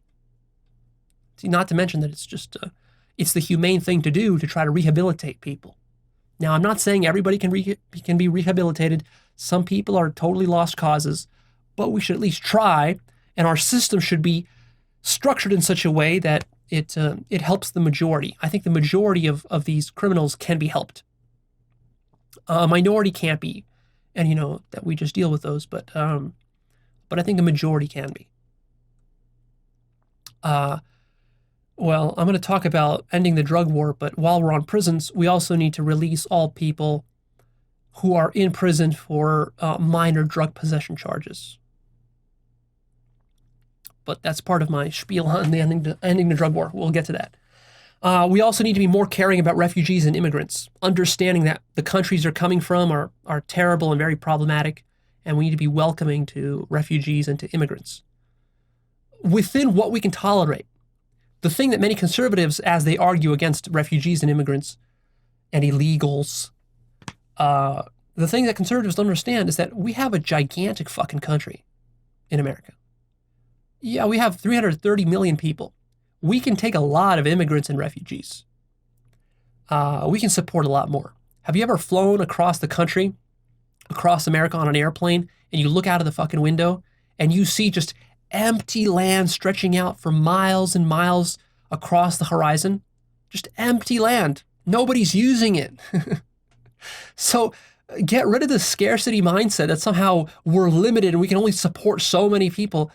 Dude, we can support literally hundreds of millions more people in America.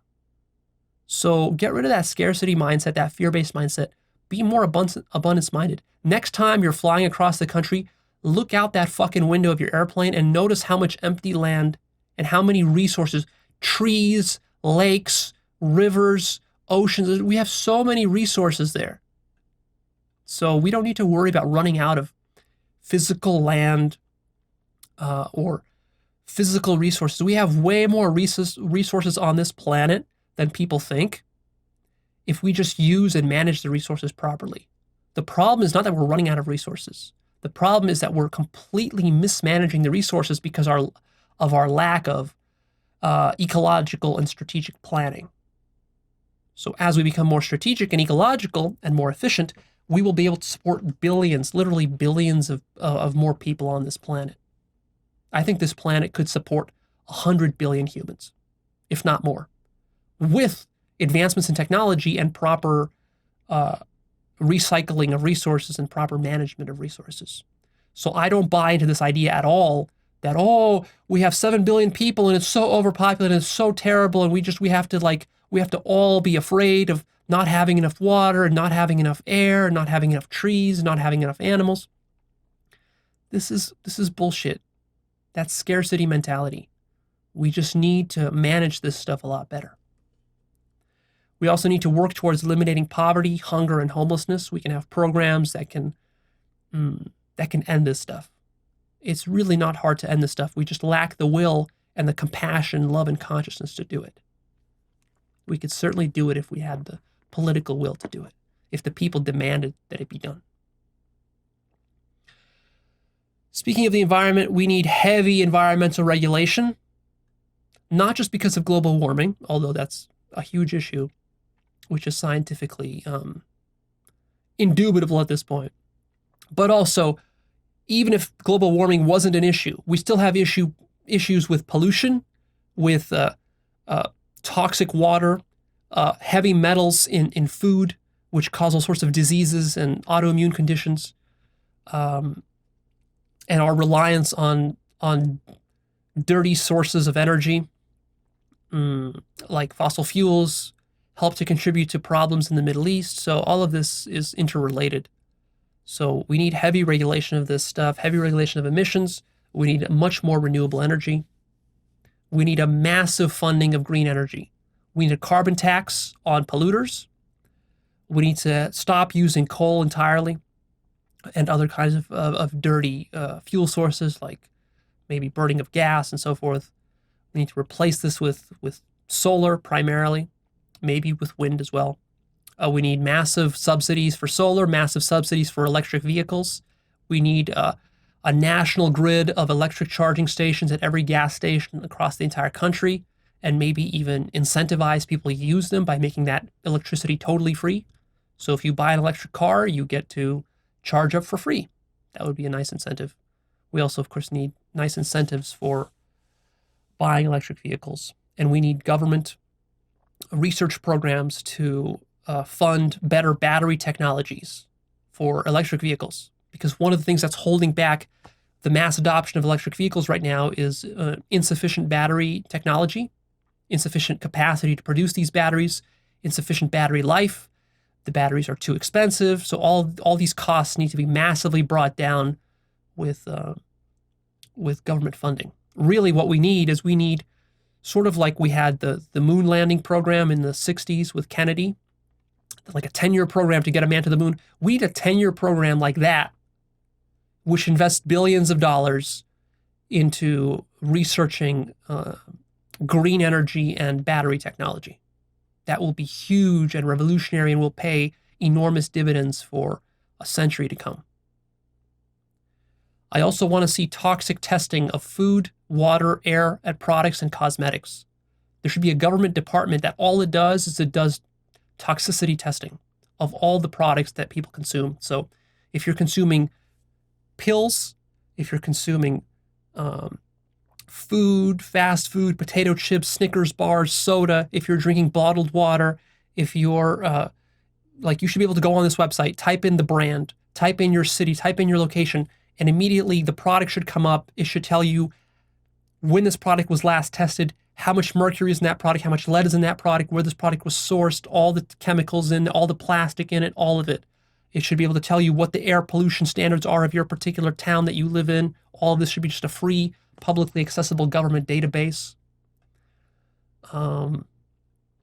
Baby food needs to be tested. This agency just needs to be nonstop testing this stuff. Cosmetics, every cosmetic brand needs to be tested for lead, mercury, and other sorts of nasty chemicals that are in it.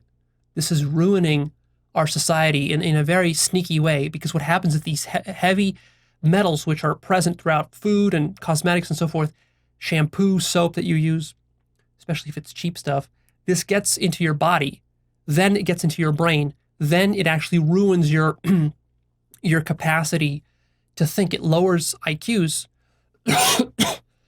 There's been studies done on this. Lead in children lowers IQs and increases criminal behavior, increases schizophrenia and various kinds of psychopathologies that end up biting us in the ass collectively.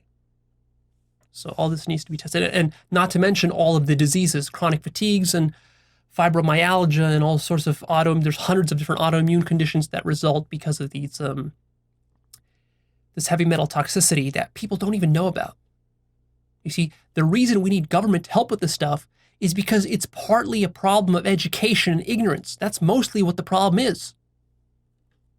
And also because you as an individual consumer, I can't possibly go test the mercury content of every brand of soda that I might want to drink, or every bottle of water, brand of bottled water that I might want to drink, or every cosmetic that, some woman might want to use. She can't go and test all this stuff by herself. People can't go test every fish. They can't test a salmon and a tuna and a shark and this, and then find out where these sharks and salmons and tunas come from, and then how much mercury and lead is in them, or the baby food. How do you know? You don't know. That's the problem.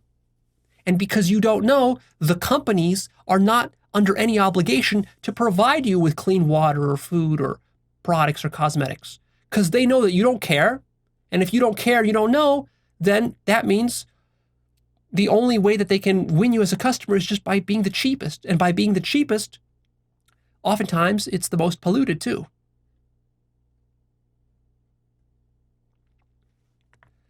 Next, we need massive funding for mental health. We need free mental health in schools, at work, to anybody who wants it.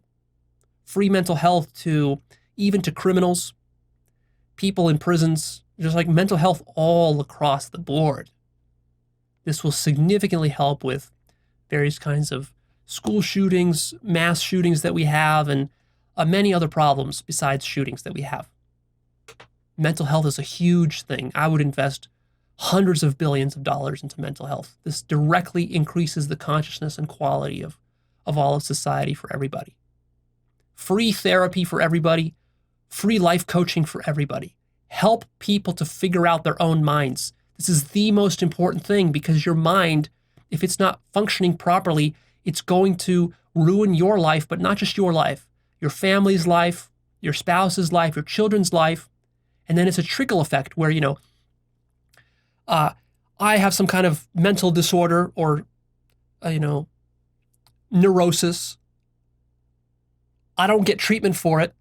So I offload it onto my children, because I abuse my children now. I get angry at my children. I criticize my children. I harass my children. Of course, that it spreads and infects their minds, and then it infects their children's minds, and so on and so on and so on for generations. See? And then this contributes to crime, both violent crime, but also white-collar crime of various kinds. It contributes to abusive relationships. A lot of women get abused in relationships precisely because the men don't get proper counseling, therapy, and treatment for their anger and other issues. So that's very important. We need massive funding for organic farming. We need much stricter regulations for factory farming. There's some really disgusting stuff that goes on with factory farming. And what's even more disgusting is that there are actually laws in many states which prevent the disclosure and transparency of the kind of nasty stuff that happens within factory farming. We need transparency within factory farming. In certain states, I think in Texas, there's a law that it's illegal to actually bring a video camera into a factory farm, into a slaughterhouse. And of course, why? Why would there be such a law? Because the things that happen in that slaughterhouse are so horrific and disgusting that if the public caught wind of it, the people who own that slaughterhouse know that their business would end. So we need to stop those laws. We need more transparency. We need more regulation. We need government people going to these factories, checking them for humane conditions.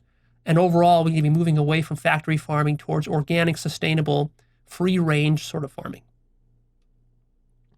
We also need massive funding for infrastructure.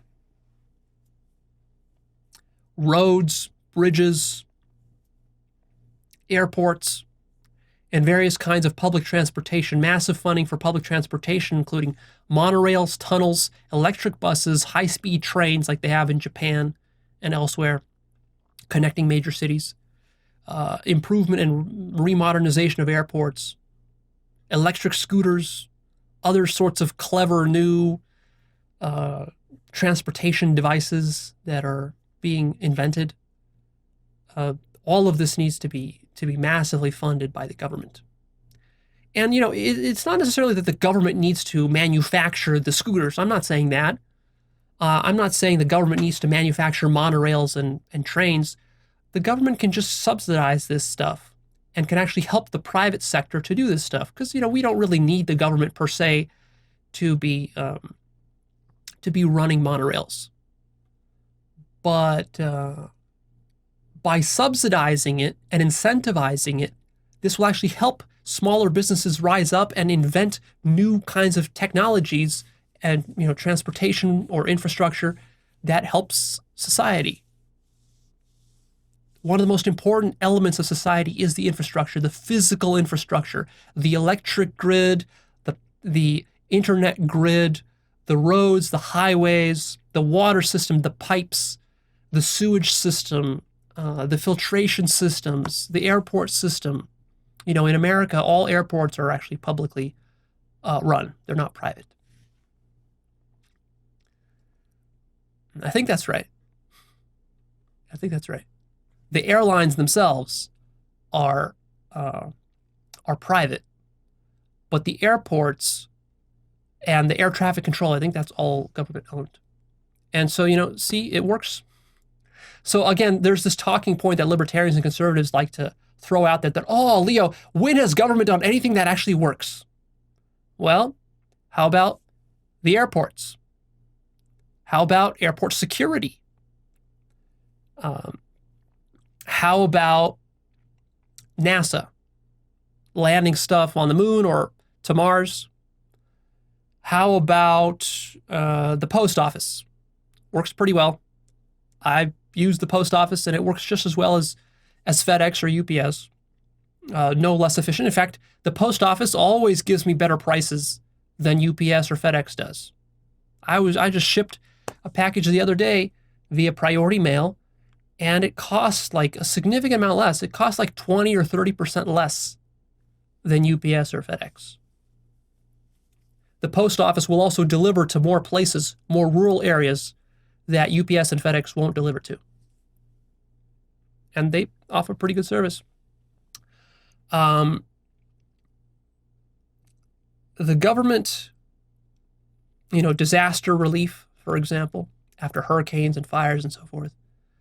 The government does all these things quite well. Of course, the military, the biggest argument against this libertarian canard that the government can't do anything is the military. The government's whole origin is the military, and the government does the military extremely well. Now, of course, you'll say there's corruption, all this. Yes, of course, there's military-industrial complex corruption, but that doesn't mean the government can't do the military well. The government has always been able to do the military extremely well, not just in America, but in Germany, in France, in Russia, everywhere. The government does the military well, and the military is one of the most complicated and difficult things to do well. So if the government is able to do the military well, if the government is able to mount an invasion of Iraq, now granted, Iraq was a blunder, but the actual invasion of Iraq was executed quite flawlessly within a couple of weeks, right? The American military is extremely well trained and professional. How is that possible? How is it possible that the American military was able to defeat the Nazis in World War II? How's that possible? Because the government actually is good at doing some of these things. So this ideological idea that the government's just bad at everything, it's patently false. It's just patently false. People will point to the DMV and say, oh, Leah, but the DMV, look, I got to go to the DMV and wait in line for an hour. First of all, if you go to the DMV, like actually my DMV here in Las Vegas, it's actually quite efficient. They have like a whole, like they installed this new technology system where you don't even need to go to the DMV. You can just like go online. You can ask for a code, schedule an appointment. They will actually tell you exactly what time you need to show up. You show up there with the little code and they just take you like within 5 minutes, even though there's a giant line of people usually there. And, for that giant line of people, they actually made chairs. They made a ticketing system where you can get tickets. You don't need to stand in line. You can get a ticket. There's comfortable chairs with TVs. You can go sit down, wait comfortably, have your drink, go to your car holding this ticket until they call you up. So, even the DMV is able to do stuff. The problem is when you don't fund these things, then they struggle to do stuff. So imagine what would happen to the DMV if we actually funded it more. Imagine what would happen to DMV if the employees were paid better so that they were actually incentivized to be creative. It would work. It would work really well. So don't buy into this foolish libertarian canard that government can't do things. We also need massive funding of arts and sciences. Right now, science is corrupted by corporations. This is a lot of things. This is a lot of something that people don't understand. Is they think that, science has the truth. Science is the arbiter of the truth. Science, for the last 50 years, has been so corrupted by corporations that science doesn't pursue the truth anymore. Science pursues what is profitable for corporations to market to consumers. It's completely corrupt. So you wonder, well, Leo, how come science isn't talking about the stuff that you're talking about? How come science isn't talking about enlightenment and awakening and mysticism and paranormal stuff and psychic stuff? And how come, the reason it's not doing that is because there's no money in that relative to the kind of money they can rake in when the science goes towards the military or towards mining for oil or towards, that kind of stuff, pharmaceuticals. There's no money in psychedelics, even though they're more powerful healing tools than any antidepressant. There's a ton of money in antidepressants. There's no money in natural cures. So, of course, today, science doesn't seriously study natural cures or holistic medicine or acupuncture or yoga or meditation. Yes, there's a little bit of science into meditation and yoga on the fringes, but it's on the fringes. It's like little pet projects that people have. It's not serious hardcore science. Most serious hardcore science today goes towards developing technologies which can be directly marketed. So the government can step in here and to actually save science from the corruption of corporatism and capitalism. Because science is one of those things that should not be done for money or for profit. Science should be done for the sake of truth and understanding. But that is not how science is done today. It's very, very corrupt. So even those of you who are very secular and rational and oftentimes this kind of secularism and rationalism and atheism goes hand in hand with libertarianism. What you're not seeing is how your libertarian principles are actually corrupting the very science that you claim to like. And therefore your science isn't accurate and it's missing all of these aspects of mysticism and holistic medicine and so forth that are so important towards the well-being of society. Of course, we need equal rights for all minorities. Of course, we need protections and equal rights for LGBTQ folks, and we should offer free counseling and therapy for LGBT people to deal with their issues so that they can become confident, raise their self-esteem, and become just ordinary members of society. That's what you would want if you were one of these people. We also need Supreme Court reform. We need some sort of term limits on the Supreme Court because what we have now is problematic. I also think we might need some sort of direct voting or elections of Supreme Court nominees because right now this current system we have where we have a Republican president and then he appoints a Republican judge and then we have a Democratic president, he appoints a Democratic judge. This is a silly partisan game that's being played. This is not how it should work. We really need to figure out some way to make Supreme Court justices seriously impartial. And probably accountable to the people in some way. I haven't thought that through too much. It's just it's an idea I'm throwing out there. But term limits we definitely need. Maybe 12 years, maybe 20 years at most. We also need more term limits for elected government positions. Term limits for members of Congress. I don't know exactly what they should be. We can come to some compromise on that, but we need term limits in all elected government positions. Otherwise, right now, one of the problems we have is we have a generation in Congress that's like 2 generations ago, people who are in their 60s and 70s who are just like clinging to their positions, where really what we need is we need to refresh Congress with new members, new faces, because every new generation is more progressive, more open-minded, more conscious than the previous ones. The problem is that the old generations love to cling to power, though. That's just how the ego works. We need free birth control, free condoms, and free feminine hygiene products for all people who want them, at least at a basic level. Because this is so central, and this ruins so many people's lives. Simply because people don't have access to condoms or birth control or feminine hygiene, this ruins their lives. And the costs of these things are so negligible that the government should just be handing this stuff out like candy, because it doesn't cost anything really to produce this stuff. We need mandatory paid family leave for mothers and fathers who have new children. This actually helps to improve the education and care for new children, which then helps to create better future adults. We need subsidies for daycare. That also helps to improve society. We also need to work towards moving to a 30-hour work week. There's no reason why we should be working 40 hours a week.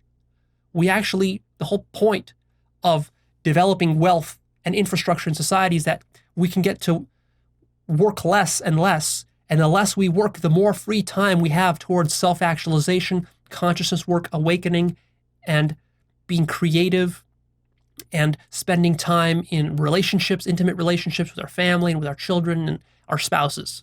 That's what life should be about. It should not be working yourself to death. Americans work too much.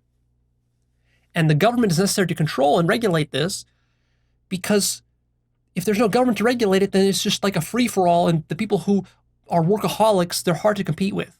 But if the government puts a ceiling on, let's say, the most you can work is 30 hours a week, that would actually help everybody, because people would not be so overworked, so overstressed trying to compete. Companies would still have to pay you a living wage for your work. And we have enough wealth in the country to be able to afford that. There's no reason why Walmart couldn't cut their employees' time to 30 hours a week and still be profitable. It can easily do that. Same thing with Amazon. It could still do that and be profitable. So there's no reason why not. One of the big problems with capitalism is that because the structure is such that all the wealth flows up to the top, when a corporation develops an innovative technology which helps to make work more efficient, what happens is the value gains from that efficiency that are gained through the new technology does not trickle down to the workers. It trickles up to the owners and to the shareholders. This is a huge problem, because what this means is that even though we're developing enormous technology to make our work much more efficient, like a secretary who works today is probably 5 times more efficient than a secretary who worked 50 years ago, just because of the computers, the internet, and all this stuff. But she still works the same number of hours. So this is a never-ending game. No matter how efficient our technology gets in the next 100 years, if we don't change the structure of how the corporation is organized, all the value and efficiency gains will just flow up to the top, producing a very rich 1% of managers, and everybody else will still be worked to death. That's the problem that needs to be addressed by government. We need regulation against crunching. Some employers, they force their employees to crunch. They pay them a salary. They're not hourly workers. But then the salary basically says that, well, the employer gets to tell you to do anything that they need done. And so they might ask you to work for 60 hours a week or 80 hours a week. This needs to be made illegal. I know an industry that I worked in where crunch is a huge problem, and really one of the reasons that I ultimately left the industry is the video game industry. I used to be a video game designer. I worked at 2K Boston, who manufactured or designed BioShock. But anyways, we had, I personally didn't experience it because I came on board during a time where there was no crunch. But there were horror stories in that studio where, to launch BioShock, people had to crunch for 8 months, working 60, 80-hour weeks for 8 months straight. This is extremely common in the video game industry, but it's also common in other industries, like in the legal industry. Sometimes it's common, and elsewhere. This is very, very unhealthy. It's not a conscious way to live life, and it needs to be regulated for the same reason that steroids need to be regulated within sports. Because if you allow steroids in sports, then everyone has to one-up somebody else, and people just have to take more and more and more steroids, and it becomes totally unsustainable to the point where it's impossible to even compete unless you're taking massive doses of steroids. That's sort of what weightlifting has turned into now. It's an abomination. There are no natural weightlifters. All of them take steroids because it's not properly enforced and regulated. It's the same sort of thing with work. If you just allow people to work as much as they want, then what they do is, workaholics end up ruining it for everybody else, because then you have to compete with those damn workaholics. If you want to be a workaholic for your own self, okay, fine. But don't expect everybody else around you to try to follow you, to keep up with you because you're throwing your life away. I hope you know that. As a workaholic, if you're working 68-hour weeks, you're pissing your life away. And the only reason you're doing it is because you're unconscious. You don't know what you're doing. You don't know what healthy living or healthy work is like. It actually also hurts your work too. We need a massive education investment by the government. A complete overhaul of education. Like, this is perhaps the second most important item on this whole list of mine is education. I mentioned that the first is removing corporate lobbying and money from politics. The second one is education, because education transforms everything else. Nothing I say here is possible without proper education. We need more schools, smaller class sizes, much higher teacher incentives, salaries, and bonuses. We need to reduce standardized testing. Right now, we're testing our kids to death. These tests are very mechanical and they're testing the wrong things. They're measuring the wrong metrics for success. Success in school should not be measured by how fast you should solve a math problem, but rather you should be tested for consciousness, for love, and for development, and for your emotional IQ. That's what you should be tested for. And of course, you shouldn't be tested in some sort of ridiculous, over-the-top way where you're tested every month. Once in a while you're tested for it in a softer sort of way. But we need a massive overhaul of the education system. We need to change the subjects that are being taught. We need to end privatization of public schools. The problem with the privatization efforts of privatizing a lot of schools and creating a lot of charter schools and so forth is that what it does is it creates sort of two pools of people, those who are in private schools and those who are in public schools. Once all the rich people go to the private schools, the public schools now are no longer of any interest to the wealthy people because the wealthy people send all their kids to the private schools.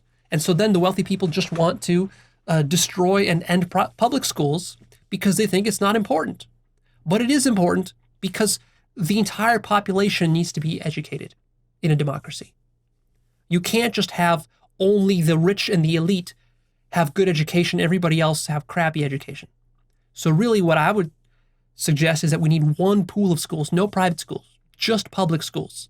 And we need to make them really good. Make the public schools as good as the private schools. Because you know what? If the millionaires and billionaires were sending their children to public schools because that was the only option, there were no private schools, then you better believe that those millionaires and billionaires would be very concerned about improving the quality of those schools. Whereas right now, it's the opposite. They want to destroy and take resources away from those schools because, hey, my kid's in a private school, and so fuck the public schools. Who cares about those? It's very short-sighted thinking. Public school education can be very good. It can be. We just need to change the way that the public schools are funded. Right now, one of the biggest problems in America is that the public schools are funded by local real estate taxes. That means that the quality of the school completely depends on the wealth of the neighborhood. So wealthy neighborhoods have the best schools, poor neighborhoods have the worst schools. This is an abomination. There needs to be equal funding for all schools, regardless of what neighborhood it's in. And the funding needs to be significantly higher. So one of my most important proposals here is that we need to take the majority of the military budget that we cut and dump it into public schools. Extremely high quality public schools. I went to a public school personally. I went to a really good one because I grew up in Orange County, California, which is a pretty wealthy part of California, and California is a pretty wealthy part or a wealthy state relative to other states in the country. So I was fortunate to go to some really good public schools, and without them, I couldn't be here teaching what I'm teaching right now. When I think about how many millions, tens of millions of people are robbed of their potential by not having access to high quality public schools, it's a tragedy. It's really a tragedy. We're shooting ourselves in the foot. And almost no politician is seriously addressing the public school issue. As much as I love some of the politicians that are out there right now on the Democratic side, like Bernie Sanders, Elizabeth Warren, and so forth, they have some good proposals, but they're not talking about significantly improving public schools.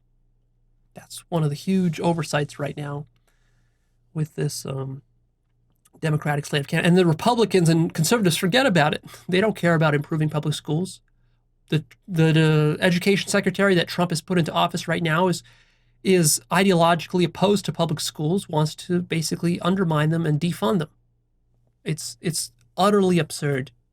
Utterly absurd. Total devilry. And that's another one of those things, for you libertarians, what does government do well? Public education. Actually, government does public education quite well. There are a lot of public community colleges, public universities. Like in California, we have a great public university system. I went to a public university, UCI, quite good. It's not Ivy League, but quite good, quite affordable relative to Ivy League schools. So we need more of that all across the country. And I got a great public education. It's possible. It's just a matter of funding. It's not that it's difficult to do. Government can do public education. Public education is not rocket science. It's just that you have to have the will and the funding to want to do it. You have to prioritize it. If you give schools the funding, pay teachers much better, structure the curriculum properly, you're going to have excellent public schools. This is not something that's like some far-fetched utopian idea. This is already existing. There are already great public schools all across the country. They can be replicated. We also need to change how we teach in these schools. Rather than teaching content to be memorized, we need to teach more for wisdom and for discovery. We need to teach children not what to think and what to believe, but how to think. School needs to be much more exploratory, where you're discovering things for yourself. There also needs to be a lot more input and choice for the children in the schools so that they can choose their own subjects, so that they can pursue the things that they're naturally passionate about, because not all kids are equally passionate about all subjects. Of course, schools need to incorporate and start to teach mindfulness, meditation, mysticism, spirituality, yoga, and consciousness. This is absolutely central. This is the whole point of school. The whole point of school is to teach consciousness and wisdom and self-actualization. And right now, school is teaching none of it. So basically, if I had my wish right now, if I had a magic lamp and I had 3 wishes, one of my wishes would be to take all of the stuff that I teach through Actualized.org and to make it freely, publicly available and taught in school. Entire classes. We need to have classes on metaphysics, classes on epistemology, classes on yoga, classes on meditation, classes on mindfulness, classes on emotional mastery, classes on philosophy, classes on psychology, classes on spiral dynamics and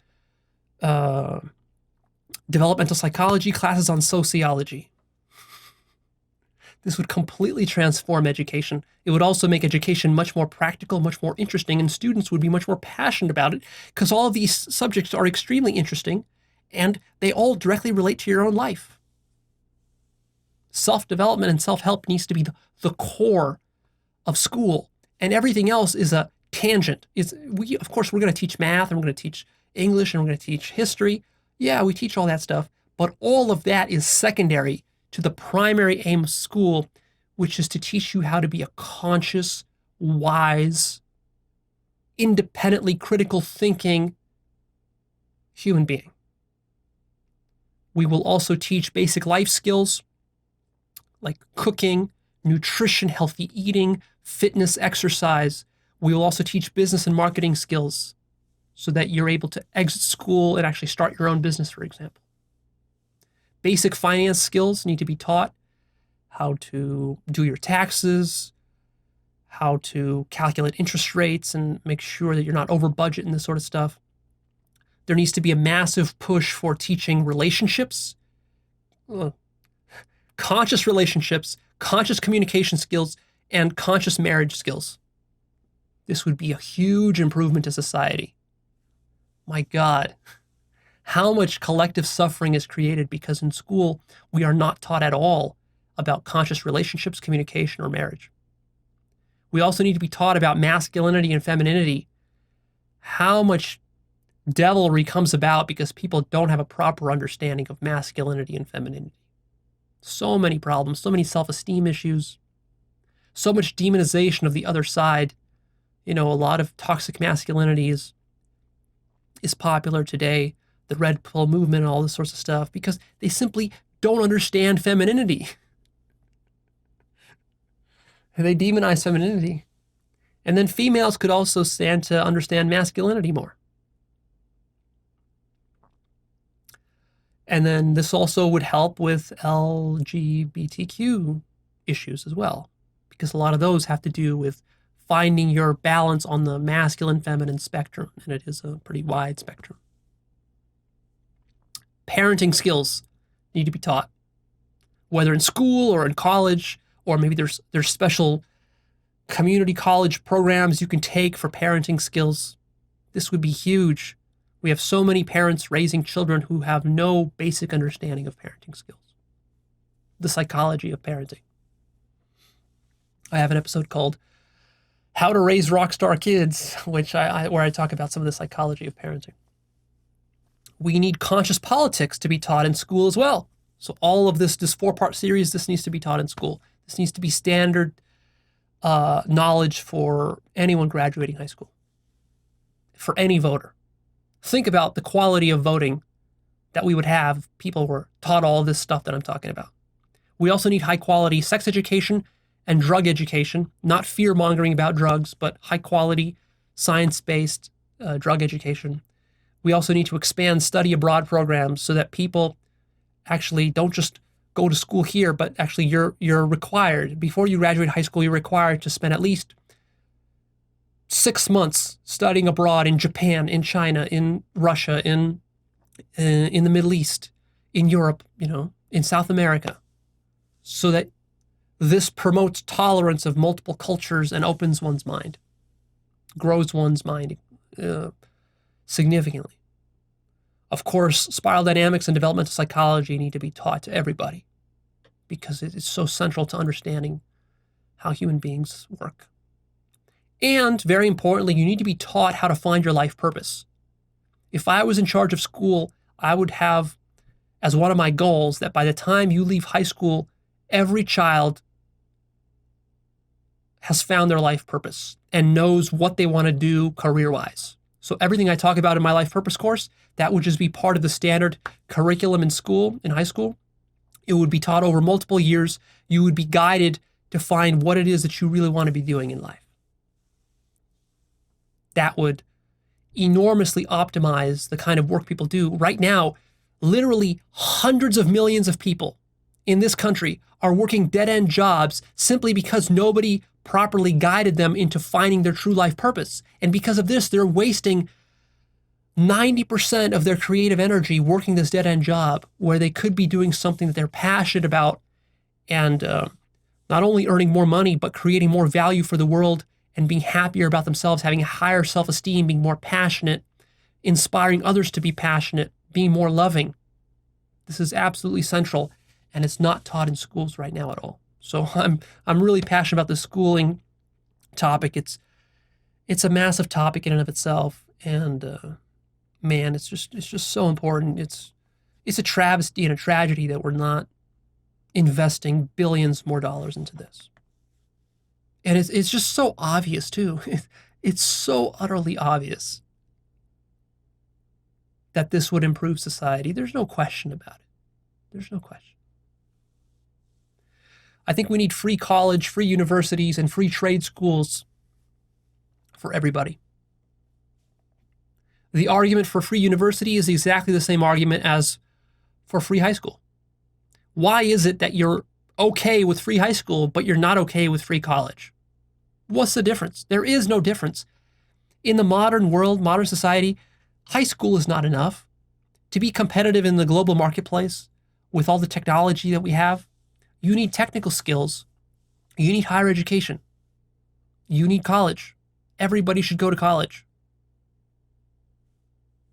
And of course, college should also teach more practical stuff. And if you don't want to go to college, you want to just become a tradesman, we need to have trade schools that teach you specific trades. Like if you want to be an artist, learn that. If you want to be a plumber or an electrician, go to a trade school, learn that instead of college, if that's what you want, right? So it's not that we're forcing you to go to college, but we're offering you choices, and then you get to choose what you want to do. But the whole point is that by the time you get out of college or out of a trade school, you need to be set up with the skills you need to have a job, to have a sense of life purpose, a sense of direction, a sense of security, a way to meet your basic survival needs. Because if you're not able to meet your basic survival needs, that holds the entire country back.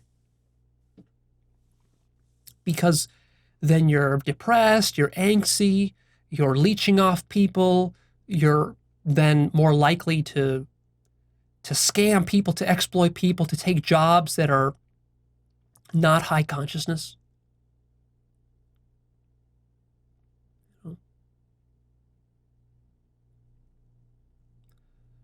What kind of people work for exploitative corporations?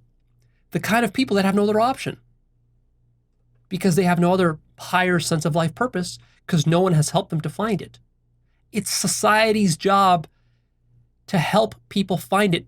The reason this is not just an individual's job, but a societal job is because this stuff is extremely tricky and complicated. We can't expect the majority of people to figure this shit out. I've been very fortunate in my life to be able to figure some of this stuff out for myself, but this stuff is so extremely tricky and complicated sometimes, and just, sometimes I'm like, damn, I was so lucky to just stumble into this stuff the way that I did, because the majority of people never will. And it's a tragedy that they're missing out on all this amazing stuff. We need to change markers for measuring national success. No longer is national success going to be measured by GDP, but by happiness, by love, by consciousness, and by corruption indexes.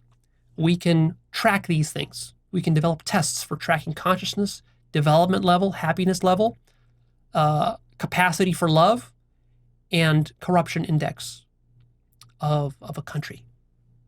We need to track these every single year. We need to post them publicly so everybody sees how well we're doing and where we need to improve. Of course, we need to end a drug war because it has not been successful. It's been proven to not be successful. We need to legalize marijuana. We need to legalize psychedelics. We need treatment clinics for addiction. There are powerful psychedelic tools like ibogaine, mushrooms, LSD, 5-MeO-DMT, which are proven to be extremely effective at curing addiction, curing alcoholism, curing heroin addiction, opioid addiction. Ibogaine is the best opioid addiction treatment that exists. It's absolutely proven beyond a shadow of a doubt. The problem is ibogaine is a psychedelic and it's illegal in America.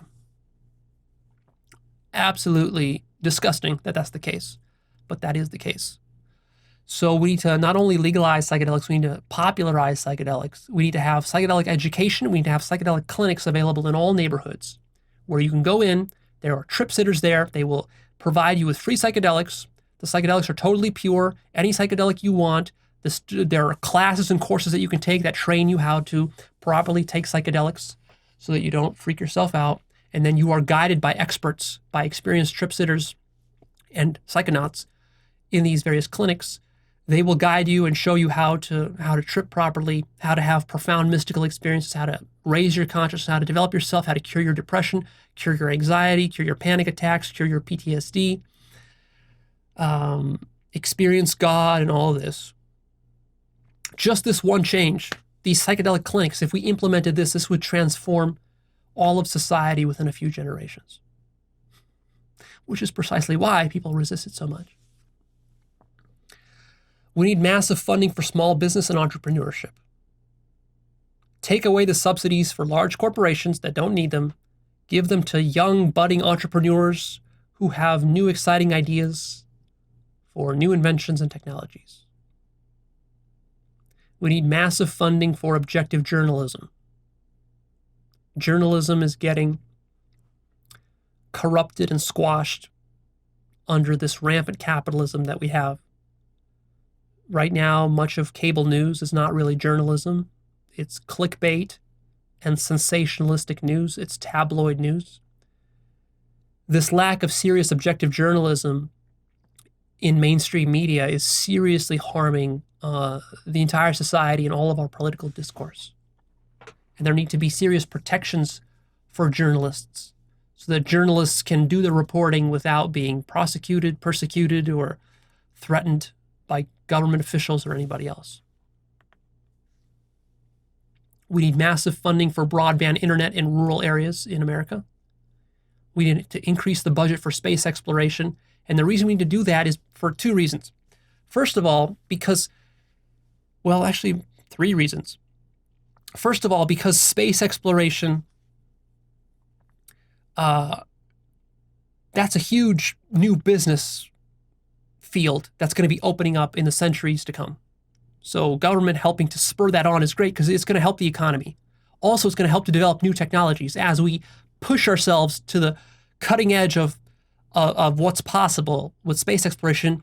That will push NASA to develop new technologies. Those technologies then percolate and trickle down to the rest of society.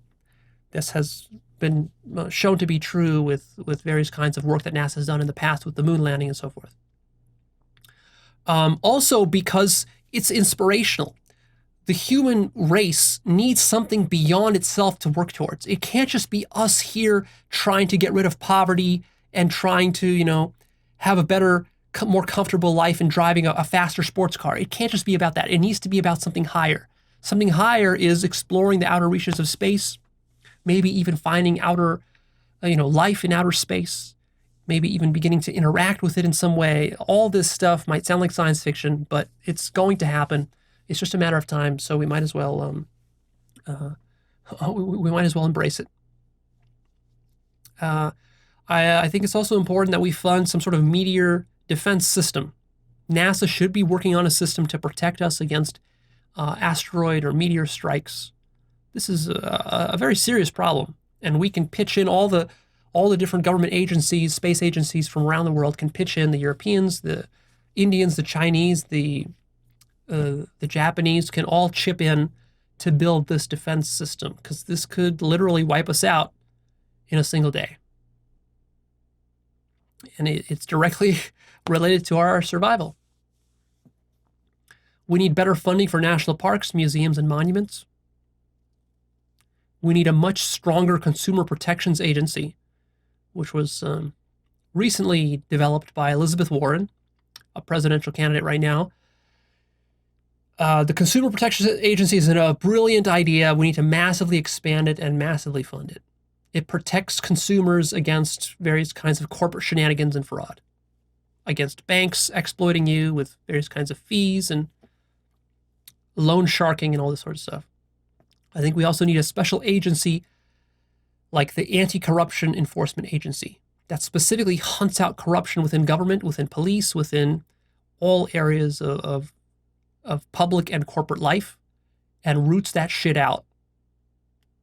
Because corruption is the greatest enemy. When it comes to healthcare, we need free healthcare for all at the point of service. Nobody should die because they lack money. In a conscious society, nobody would be allowed to die or go hungry for lack of money. That's only possible in a selfish, unconscious society. We need cheap government-produced generics for drugs. Once a drug is no longer a brand drug after the patent expires, the corporations have a 15-year patent or so. Once that patent expires, the generic should be just like dirt cheap. Healthcare is not an industry where you gouge people for money. We need also a massive push on preventative care, funding for preventative care. This will reduce a lot of sickness and disease and increase creative potential across the board. We also need serious research and development in holistic medicine, and then the education of holistic medicine across the board. Holistic medicine needs to be taught in schools and universities. It needs to be taken seriously, not snickered at and called woo-woo and new age, because this holistic medicine can save millions of lives, improve millions of lives. It's just a no-brainer. I also think we need free gym access. We have a huge obesity problem in America. Free gym access for all. I also think we need a technology safety testing center. So new technologies and gadgets are being developed all the time. We have 5G wireless telephones coming online. People say that there's going to be problems with radiation from that. Who really knows? The problem is that we're developing technologies faster and faster, but they're not really being tested for safety. There needs to be a government agency whose whole job is just to test new gadgets, new technologies, all the emerging stuff that's coming out. If there's cloning, if there's genetic engineering, if there's AI, man-computer interfaces, all this stuff is coming. Virtual reality, various kinds of different websites, social media sites that are very addictive. All of this needs to be tested for safety. New kinds of chemicals, new plastics that are used, new materials that are invented every single year that are used in consumer products. All this needs to be tested for safety. And, individuals can't do it, and no corporation is going to do it because it's not to their benefit to do it. Government has to do it. We also need strong funding for national emergencies and disasters, and strong training and preparedness for that. Earthquakes, hurricanes, tornadoes, fires, and so forth. Droughts, floods. We need to give humanitarian aid to terrorist countries. So those countries that have the most terrorists, rather than bombing them, we need to offer them a lot of humanitarian aid. Show them our benevolence and love by giving them food and helping them out in all sorts of ways. Giving them medicine, giving them gadgets and technology and solar panels and all this. And if we do that, then those countries will start to actually like America rather than to hate America, because we keep drone striking them. Of course they hate America with all those drone strikes. We need to work to help to elevate other nations without exploiting them for profit. Right now, America's foreign policy, on the surface, it proclaims to want to spread democracy around the world. But actually what's happening is that giant corporations have hijacked our foreign policy and are using it to strong-arm developing countries in order to extract profit from them, to exploit them, their labor force, and their natural resources. This needs to end. This is the worst kind of devilry. No conscious government would allow this. Our interventions abroad should not be military for the most part. They should be humanitarian, helping to uplift those nations that need it the most. We should not be engaged in the overthrow of any foreign governments. This should be illegal for the CIA to be engaged in. Foreign governments are sovereign governments. Let them do what they do. If there's a dictatorship or something, we got to tolerate that dictatorship as long as they're not attacking us. Let them work it out. They got to go through their own growing pains. You can't just topple a dictator and then install a democracy. It don't work that way, because the dictator was elected by low consciousness, underdeveloped citizens.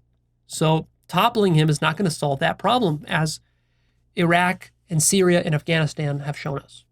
It's just going to be a waste of money, and it's only going to provoke those people and make them more angry for invading their countries and overthrowing their democratically elected governments and regimes. I think we need a few more constitutional amendments. We need one constitutional amendment that guarantees the right to alter one's consciousness. The government shall not abridge one's right to alter one's consciousness. This is really a corollary to the government shall not abridge your right to the practice of religion. Because religion really is about altering one's consciousness. And of course, this would protect the criminalization of things like psychedelics. We also need some kind of constitutional amendment that specifically guarantees privacy rights against electronic surveillance and protects our data from giant corporations like Apple, Google, Facebook, and so forth.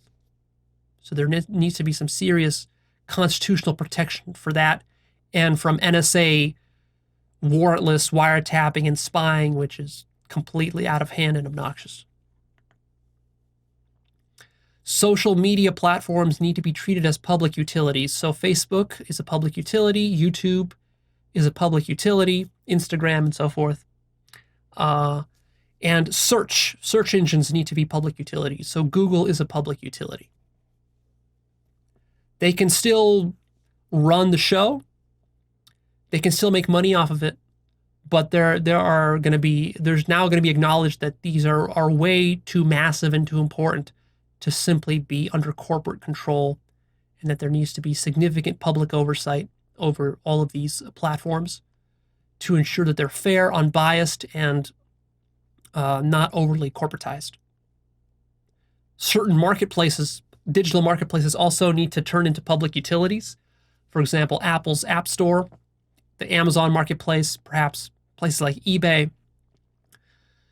These are really public utilities, and they also need to be oversighted and protected against various kinds of corporate exploitation and shenanigans. The government needs to fund serious research into mysticism, meditation, spirituality, psychedelics, paranormal phenomena, and psychic phenomena. Massive research needs to be done in this. And the reason government needs to be the tip of the spear and lead the way is because there's not a lot of money in this for business. So this is perfect for the government, and also because this is directly related to the whole point of government, which is to help elevate consciousness. How can you help to elevate consciousness when you are ignorant and you don't have enough science and research on meditation, yoga, mysticism, spirituality, psychedelics, paranormal stuff, psychic stuff? All of this stuff is real, and it's worth studying and researching and investigating seriously with hundreds of billions of dollars.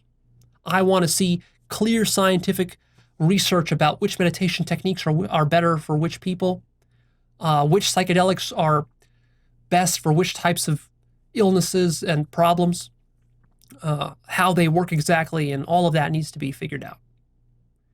I want to see massive funding for recycling programs. I want to see a ban on nuclear power because, frankly, we just don't need it. It's dirty, it's problematic.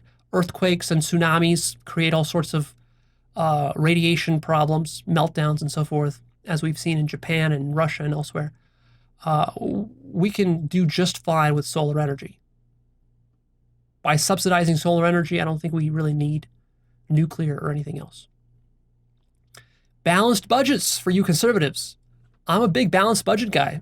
In this way, I'm different than most liberals and Democrats who just are happy with running up a giant deficit and a giant debt. I'm not at all. I think that we need to have balanced budgets in the government. Of course, you can't implement that overnight. It's not realistic right now. But, in the longer term, 50 years from now, I foresee that the government will have some stipulations and regulations for it that, like, we have to balance our budget. We can't overspend. We can't just tax future generations of children. We got to balance our shit just the way that cities do and states do and individuals do, so must the federal government. And if that means higher taxes, then so be it, higher taxes. But we're going to have a balanced budget. And the reason that is because if we don't balance our budget and our deficit gets way out of hand, there's going to be economic consequences. This leads to potential recessions, depressions, collapses.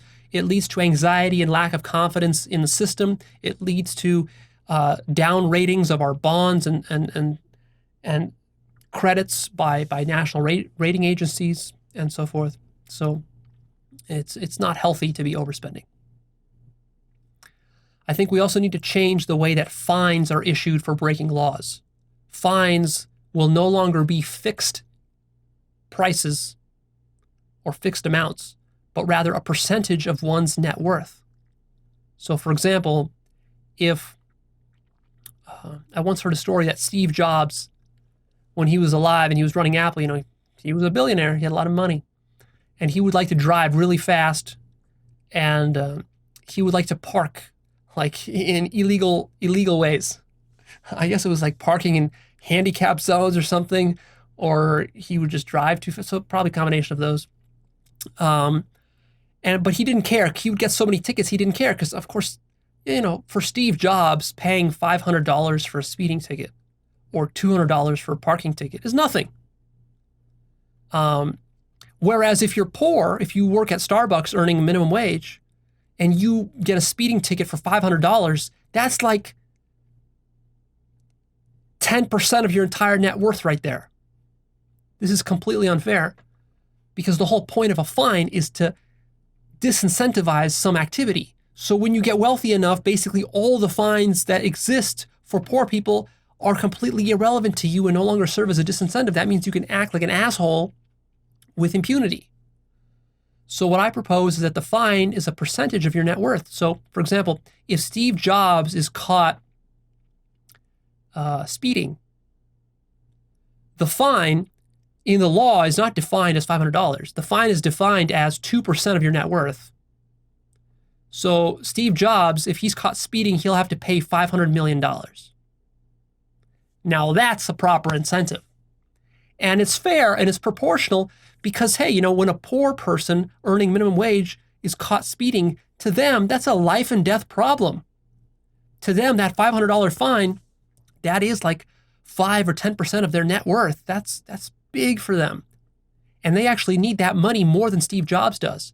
Because Steve Jobs, if he has to pay 5% of his net worth for a speeding ticket, he's still going to have billions left over. He can survive just fine. But when a poor person has to pay 10% of their net worth, they might not have enough money now to feed their children. You see? I think we also need to do this with bail. Right now, rich people can just get off on bail, cash bail, whereas poor people cannot. So bail needs to be set as a percentage of one's net worth. So if a billionaire goes to jail, he's gonna pay like $100 million bail, not just $1 million, because $1 million for a billionaire is nothing. He doesn't sweat it at all. I think we need serious gun background checks. I don't want to ban all guns. I think we should have handguns and so forth, but they need to be properly issued, which means that you can't have a gun unless you go through a mandatory, rigorous training program that teaches you about gun safety. You got to take the course, pass the test, just like at least you have to do with the DMV. Only then can you buy a gun. When you buy a gun, there's a national registry of all guns, so the government knows how many guns you have, what kind of guns you have, where you purchased them, and so forth. And you got to pass some mental safety checks. So mental health, your mental health, you have to have a clean history. You can't be an abuser of children, or you can't hit your wife and own a gun. You can't have a mental illness and own a gun. You can't be on antidepressants and own a gun, and this sort of stuff. This is just very basic. This is not really a ban on guns. The government is not coming for your guns, so don't give me that bullshit. We just need some sensible background checks and safety measures. Also, all guns should have some kind of locking mechanism that lock them to prevent children or unauthorized users from using those guns. Maybe it's a biosensor, biometric sensor, fingerprint sensor, or it could just be a physical lock. But, as technology improves, it'll probably be a biometric sensor so that only the person who the gun is registered to can fire that gun. I think we also need to make U.S. territories states or allow them to go their own separate way and be independent. So Puerto Rico needs to be turned into a state or be made independent. Same with Guam and certain other U.S. territories that exist. Because it's unfair that they don't get proper representation in Congress at the federal level. Companies who outsource jobs to other countries to try to get cheap labor have to be barred from getting subsidies and government contracts. So if you want to outsource your job to India or Bangladesh and you're a US company, fine, do it. But you will never get a subsidy or a government contract ever again. So it's your choice what you want to do. You can't have it both ways. I think we also need free kindergarten and pre-K. It's very important. I think we need to equalize taxation for online stores and brick and mortar stores, because right now Amazon and other online stores are killing brick and mortar stores simply because of the taxation loophole that's there. The taxation should be equal, and it still isn't for many online stores. I think it's also very important that we regulate AI, facial recognition, genetic engineering, and man-made or man-machine interfaces, because all of these are going to be huge developments in the future that have serious abuse potential. Corporations will definitely abuse this stuff if they can, if they're not checked. I think we need a public forum for serious policy discussion. Right now, there is no public forum for serious policy discussion. We have CNN, we have MSNBC, we have Fox News, maybe a few other mainstream news sources, a few newspapers, and none of them have serious policy discussions. They're full of ads, they're full of spin, they're full of stupid partisanship. We need something that's non-ideological, non-partisan, non-corporate, where you can tune into it. Maybe it's an online channel, a website, a cable show, I don't know what it is, but some sort of forum where people can have serious discussions about public policy. That doesn't exist right now, and it's very problematic. I think we need a special regulation on predatory advertising and marketing. We need to ban junk food ads, ban all pharmaceutical ads, ban all military-industrial complex propaganda ads, ban all fossil fuel ads, and ban ads on all credit cards and payday loans. My reasoning behind this is the exact same reasoning as to why there is a ban on cigarette ads, and there is a ban on alcohol ads near schools. For exact same reason, because all of these industries and all of these advertisements are advertising extremely exploitative, unconscious, unhealthy products and services, which most people don't recognize as being problematic. So they're like traps. People fall into the junk food trap, into the pharmaceutical trap, into the fossil fuel trap, into the payday loan and credit card trap. And all of this is made a million times worse by the advertising that these companies are able to do on cable TV, on YouTube, across the internet, in newspapers, magazines, and so forth. There's no reason to advertise this stuff. We don't need to ban junk food, but you shouldn't be able to advertise it as blatantly as it's advertised these days on TV. Same thing with all those commercials where it's like, ask your doctor for this antidepressant or for this pill or for that thing, or these ads that are run by these fossil fuel companies where they try to sell, how generous they are and how much charity they do, and actually how they're not evil, fossil fuel companies, but that they're actually working towards green energy. This is just propaganda. This should not be allowed. We need to have a department for the regulation of advertising and marketing.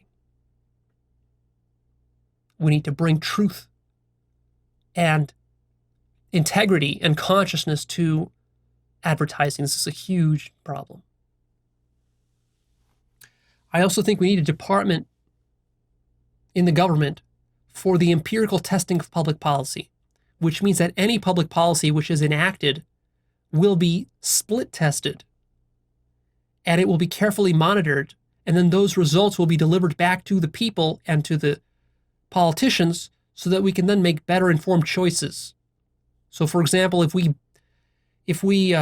legalize marijuana for 10 years, this department, this empirical testing department, will actually track all the results, track the deaths, track the overdoses, track the addiction potentials, track all of that, track the economic statistics. And then at the end, it'll issue a report which will say, here's exactly what happened, whether it was a overall positive or negative. Did it hurt the economy, help the economy? Did it increase deaths, decrease deaths? How did it affect cancer? How did it affect diseases? How did it affect depression, mental health, mass shootings? All of this needs to be tracked. You can't track it perfectly, but we got to start doing this. And also we got to start split testing policies. So one of the benefits of having multiple states is that we can have like one state legalize marijuana while another one doesn't. And then we can compare those after 5, 10 years and see what the results are. We can have one state ban guns, another state not ban guns, and then test that and see what the results are. And then from that, we can make empirical policy decisions. In this way, we remove the partisanship from politics, and also we make compromise easier. Because now we can just say like, well, those of us who are for legalizing marijuana and those who are against, if we really believe that our position is right, we should be able to put our money where our mouth is and actually be willing to empirically test it. So like, I'm perfectly happy to empirically test the legalization of marijuana for 10 years. And if the results come out that the legalization of marijuana ends up hurting people more than it helps people, then let's roll it back and let's ban it. If I'm wrong, and I could be wrong, I don't think I'm wrong. I think that if we legalize marijuana, it will overall, it'll be a net positive. But I'm not sure about that. We got to test that, right? Because we could always be tricking ourselves. So this goes for all of the policies that I mentioned above. If anything that I mentioned above is implemented and split tested and it turns out to not improve society, not improve consciousness, not improve love, make things worse, increase corruption, then we nix it and we try something else. That's empirical politics. Overall, I want to say that the whole scheme that I'm laying out here is an end to capitalist, materialist hoarding and exploitation. That does not mean an end to capitalism. This is an evolution to a more conscious form of capitalism, a more ethical and more moral form of capitalism. Capitalism can't stay still. Like everything, it has to evolve. This is capitalism that now incorporates some socialistic elements, but it's still not socialism. I'm also considering a UBI. I like the idea of a UBI. We need to have a robust welfare system in addition to the UBI. I think the problem with the UBI is that if you're only proposing a UBI as a replacement for everything else that I said, that's a no-go. That doesn't work. You can't replace some of these things that I've said with cash.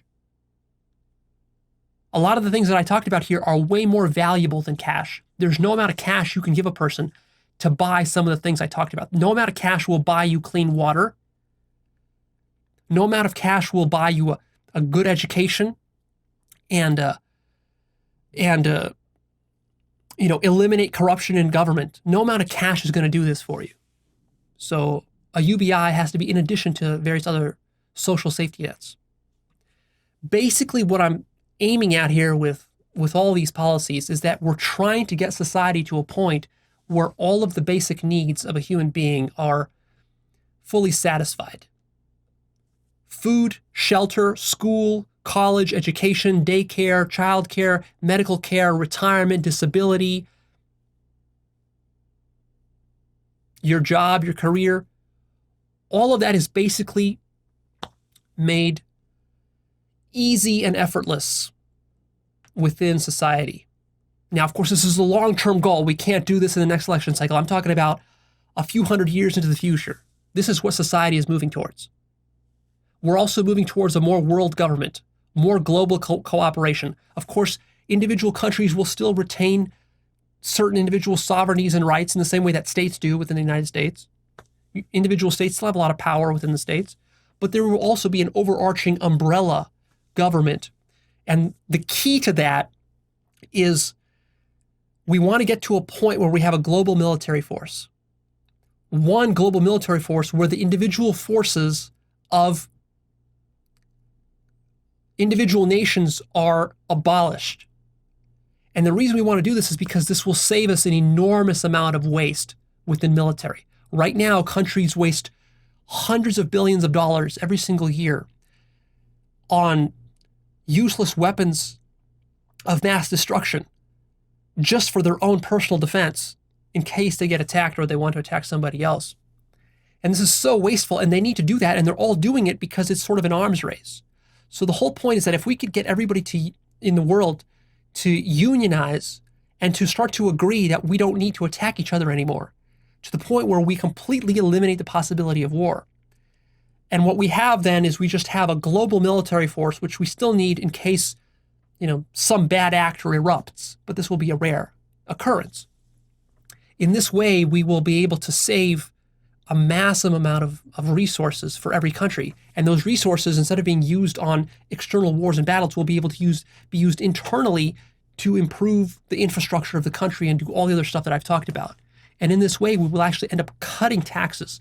So in the short term, the stuff that I'm talking about will raise taxes on people, especially on the rich, but also even on the middle class, it'll raise taxes, to be realistic. But in the long term, what we'll ultimately get to is actually we're going to end up having lower taxes in total than we have right now in, let's say, 100 years after we have a unionized global government and a global military force, and we abolish the American military force and the Russian military force and so forth. And that is going to be a huge turning point in human history and human evolution. That will be as important of a turning point as was the development of individual nations out of city-states back during, the Roman times. During the Roman times, there were no countries. There was no Italy. There was no Germany. There were provinces, and really not even provinces, but cities, individual city-states. Those city-states unionized because they realized that it's much more efficient for us not to have every neighboring city fighting each other. You know how inefficient that is when every city has to build a fucking wall around itself? Extremely inefficient. Well, the same problem is happening right now at a national level, which is why global government is not only important and good and necessary, but it's absolutely inevitable. So those of you who are against globalism, this sort of anti-globalist trend that I see amongst libertarians and conservatives, this is a no-go. You're going to lose that battle. You can resist globalism all you want, but first of all, it's not the evil that you think it is. Really, the evil that you attribute to globalism is what I'm talking about with corruption. When we improve the corporate corruption problems and we make government more transparent, then globalism is not going to be the evil that you think that it is.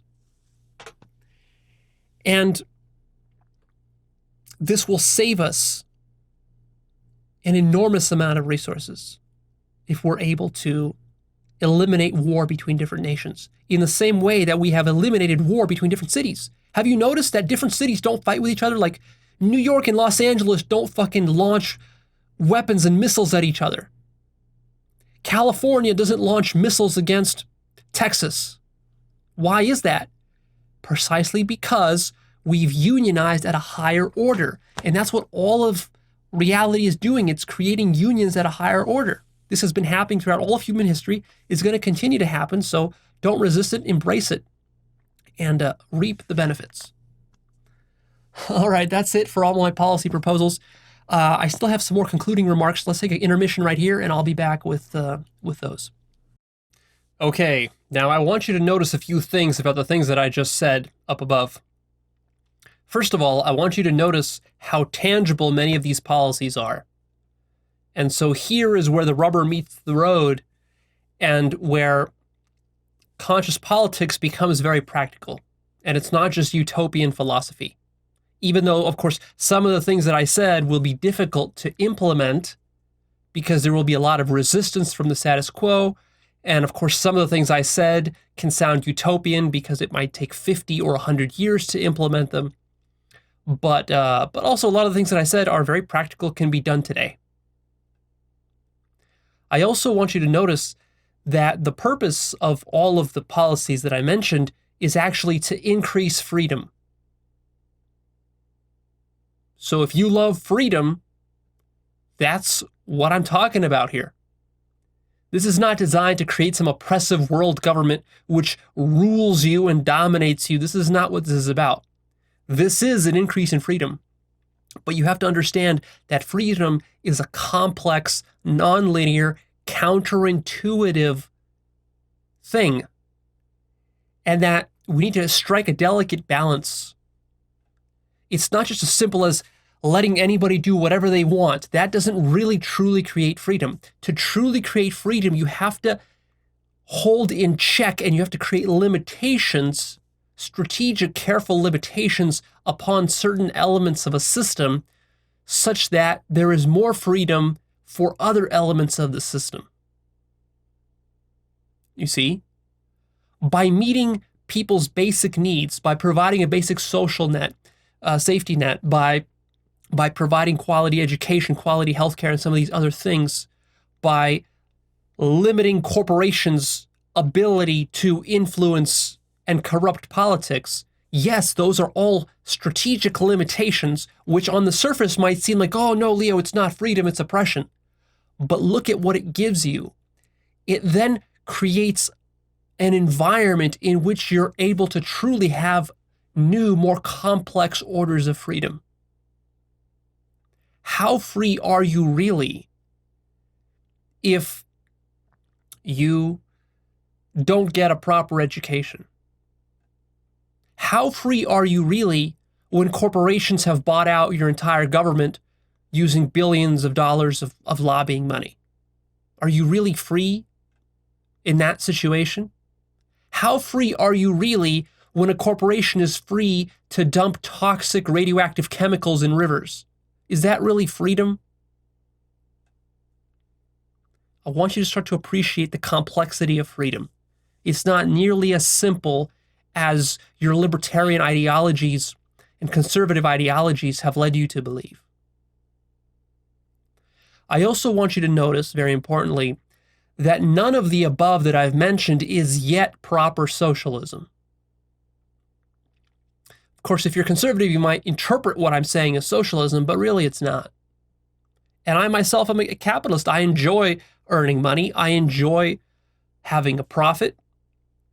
I enjoy entrepreneurship and small business ownership. I enjoy all that.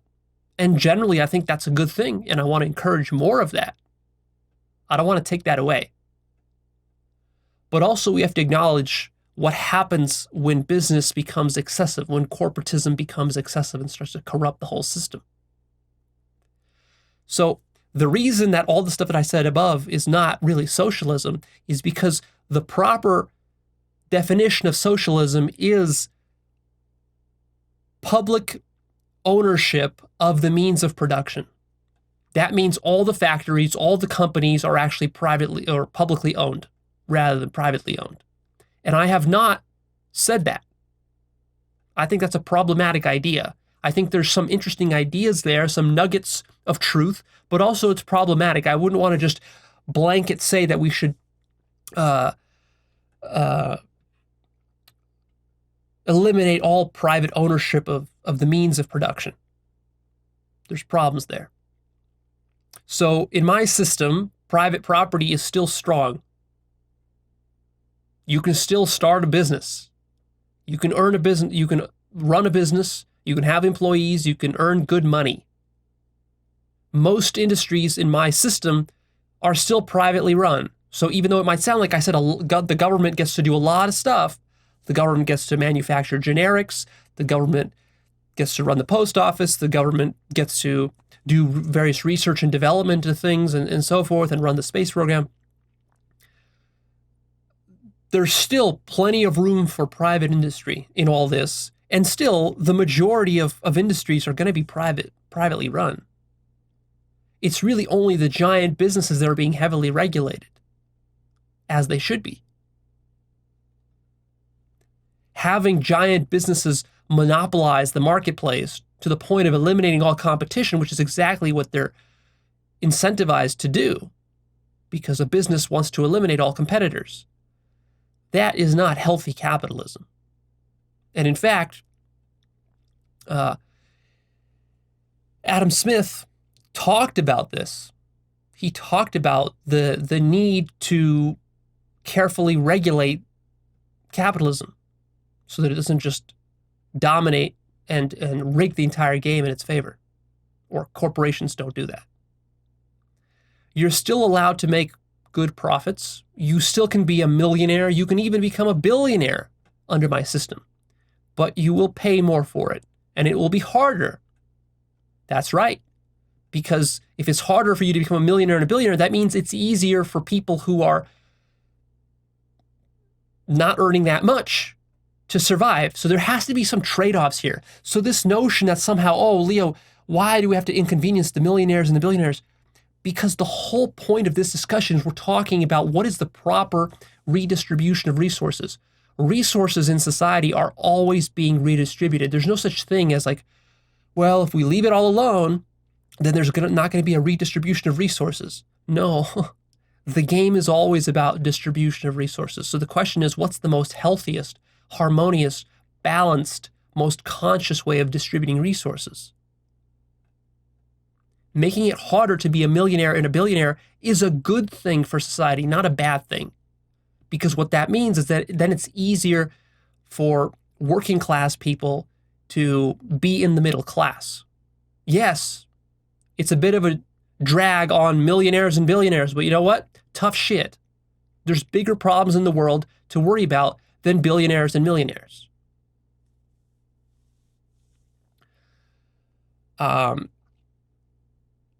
Also notice that this encourages, what I'm talking about, these policies are designed to encourage creativity, art, science, and innovation. It's designed to encourage small business entrepreneurship. because large corporations actually suffocate out small business entrepreneurs. So by putting them in check, it makes it easier for you to start your business and to work for yourself, which is what I want. So here's my ultimate vision for government. The goal is not for government to take over your life. Nobody cares about that. Nobody wants that. It's not like somebody sitting here and saying, okay, what kind of policies can we imagine for government to take over your life? This is a straw man. This is not what we're talking about.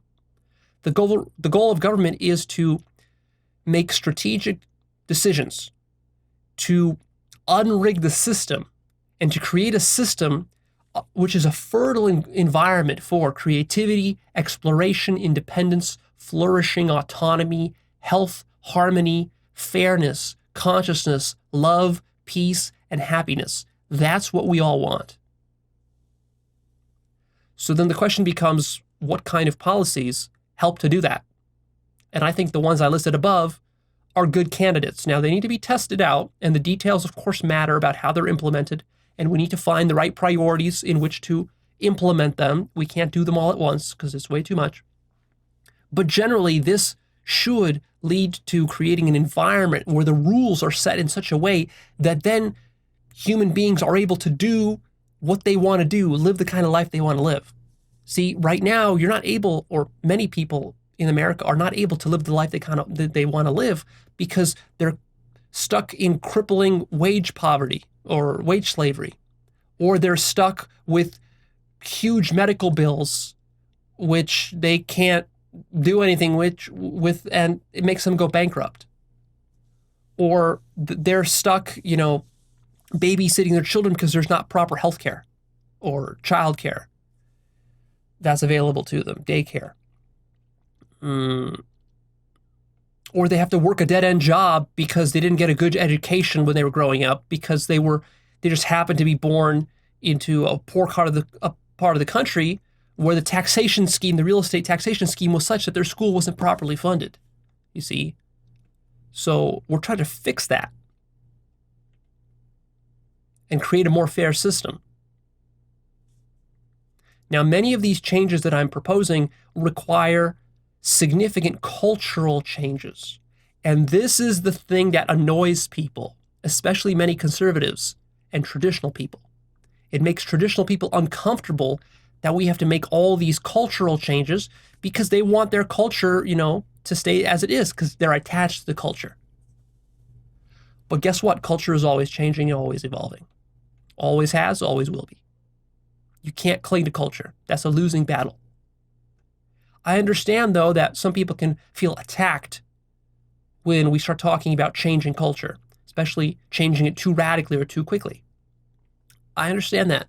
People get scared of new stuff, and if they're not totally open-minded, then they perceive it as a negative.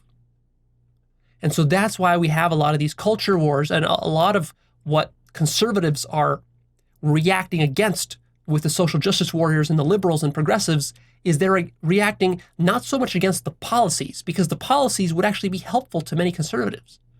Raising the minimum wage to $15 or $20 an hour, that would be helpful to many conservatives in rural parts of the country. That would be a really good wage for many people who live in rural areas. Because, $15 doesn't get you very far in New York, but $15 gets you very far if you're living in the middle of nowhere, working at McDonald's in Alabama. That's more than a living wage in Alabama or in Texas and other parts of the country. So a lot of these proposals would help conservatives. The problem, though, is that they get hung up on the cultural stuff, and it's like, well, but Leo, I don't want to be one of these social justice warrior, hippie, peace-loving, pacifist, new ager type of people. It's just kind of soft. It's feminine. It's this soy boy sort of approach to the world. It's soft. It's kind of weak. It's emotional. It's kind of feminine and womanly and girly.